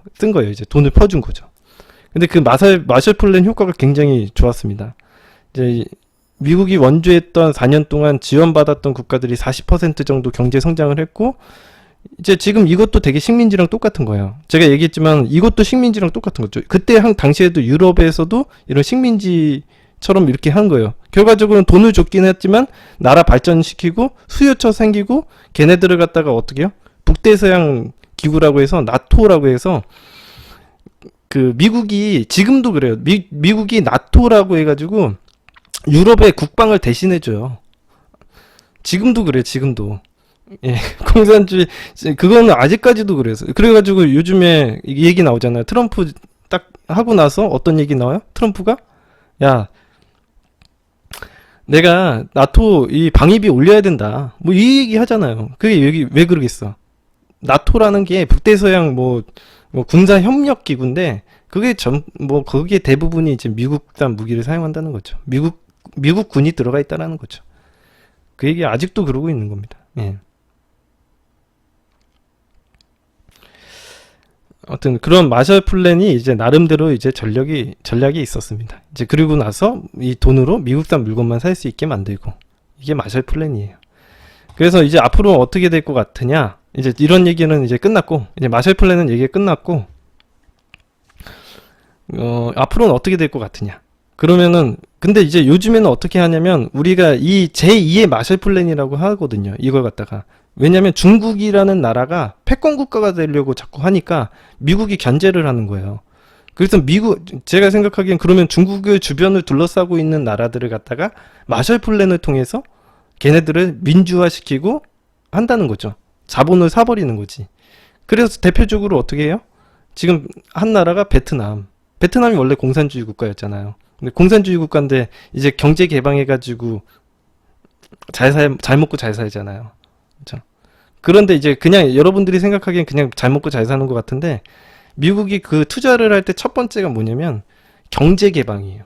원하는 게 경제 개방. 외국계 자본을 투입해서 그 나라의 자산을 살 수 있게끔 만들어요. 그게 첫 번째예요. 그렇게 해놓으면은 그 나라가 제가 아까 전에 얘기했듯이 뭐예요? 그 나라가 베트남인 것 같지만 그 나라의 핵심적인 자산은 다 가지고 있어요. 우리나라도 IMF 때 이미 자산은 다 넘어갔습니다. 여러분들이 가지고 그 강남에 있는 뭐 알짜배기 땅이라든가 빌딩 이런 거 다 넘어갔고요.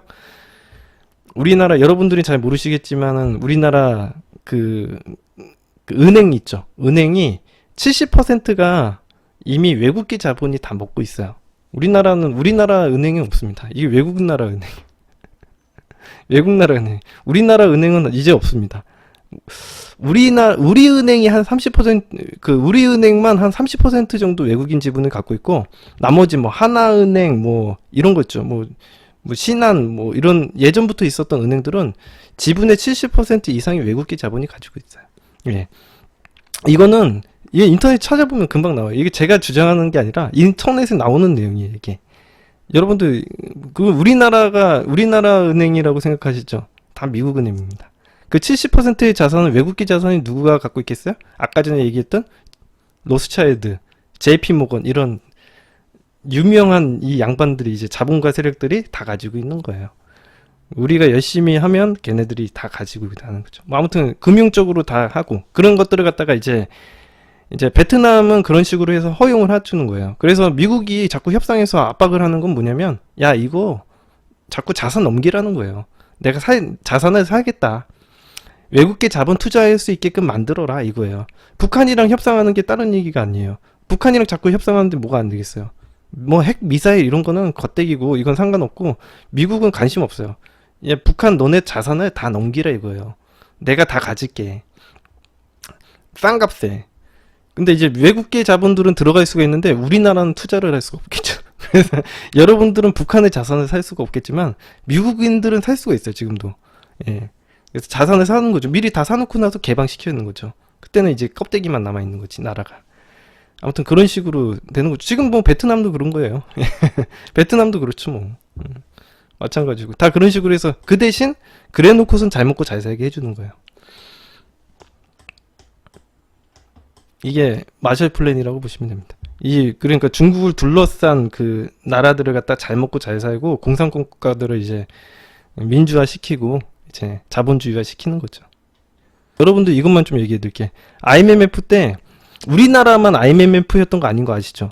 여러분들 잘 모르시는 게 우리나라만 IMF였던 게 아니라 그때 당시 신흥국이었던 데 다 IMF였어요. 그러니까 예를 들면 이 동아시아 그 권 자체가 다 IMF여가지고 그때 미국이 그 동아시아에 있는 자산을 갖다가 블랙 프라이데이처럼 싼 거예요. 그냥 걔네들이 싹 망하게 하고선 싼 거예요. 그죠? 근데 걔네들이 이걸 어떻게 하는지 알아요? 왜 그때 IMF가 왔는지 알아요? 여러분들? 이게 여러분들이 잘 모르고 그때 뭘 했냐면 걔네들이 플라자비라는 거래. 그러니까 이거는 나중에 제가 자세하게 설명을 해요. 아무튼 플라자 합의라는 게 있었는데 그 플라자 합의를 통해서 이 달러 환율을 갖다가 조종을 해가지고 걔네들 나라를 갖다 망하게 해요. 그래서 우리나라 같은 경우에 쉽게 얘기를 하면 우리나라만 얘기를 들면 IMF가 온 이유가 우리나라에게 달러를 갖다 되게 싸게 빌려줘. 근데 달러를 되게 싸게 빌려줬어. 원래 뭐 금리를 갖다 1%로 해서 빌려줬다. 예를 들어. 근데 나중에 잔뜩 빌리고 났는데 그러고 나서 나라가 휘청할 때 야 이제 갚아 라고 얘기하는 거죠. 안 갚아? 금리 올려. 그래서 어떻게 금리를 올려요? 그냥 올릴 수는 없으니까 그 무디스라든가 S&P라든가 이 그 신용등급을 평가하는 그 회사들이 있어요. 근데 얘네들이 그 신용등급을 평가하는 그 회사가 왜 어떻게 발생했는지 이것도 알면은 되게 웃긴데 걔네들이 되게 공신력 있는 기관이 아니라 미국 내에서 맨 처음에 발생한 이유는 S&P나 이제 스탠다드 앤 푸어스라는 거 뭐 아무튼 그런 걔네들 있잖아. 걔 뭐 무디스 뭐 이런 애들 있어. 뭐 아무튼 그 신용등급 평가하는 회사들이 있어요. 걔네들이 맨 처음에 어떻게 했냐면 미국에 자본이 처음 들어올 때 철도 같은 거 깔아야 되는데 이 허벌판 아무것도 없는 미국 땅에다가 이 투자할 만한 사람들이 없잖아요. 그 신용을 갖다가 평가해 주기 위해서 처음 만들었어요. 그 회사들이. 조사해 보면 나와. 근데 이제 그 철도들을 갖다 쭉 깔 때 이제 그 S&P나 이런 그 신용 평가를 갖다 보증해 주는 회사가 필요해 가지고 해 놓은 거거든요. 그냥 그냥 허수아비라고 보시면 됩니다. 그냥 미국에는 그때 당시는 못 사는 나라여 가지고 그 신용 등급이 필요했었던 거예요.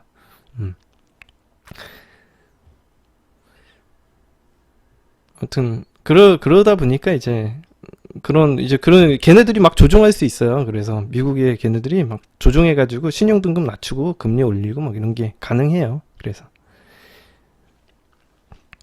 자, 아무튼 그런 거고. 자, 아무튼 그래서 이제 우리나라가 IMF가 온 겁니다. 그냥 온 게 아니고요. 일본도 그때 한번 도산했잖아요. 그때 한번 일본도 사실은 되게 대단히 잘 사는 경제 대국처럼 보이지만 미국한테 미국 땅이라고 보셔도 돼요. 미국도 일본, 대한민국, 대만 이런 나라는 그냥 끝났다고 보시면 됩니다. 자, 아무튼 여기까지 하고 그럼 들어가십시오. 들어가세요. 수고 많으셨습니다. 빠빠이.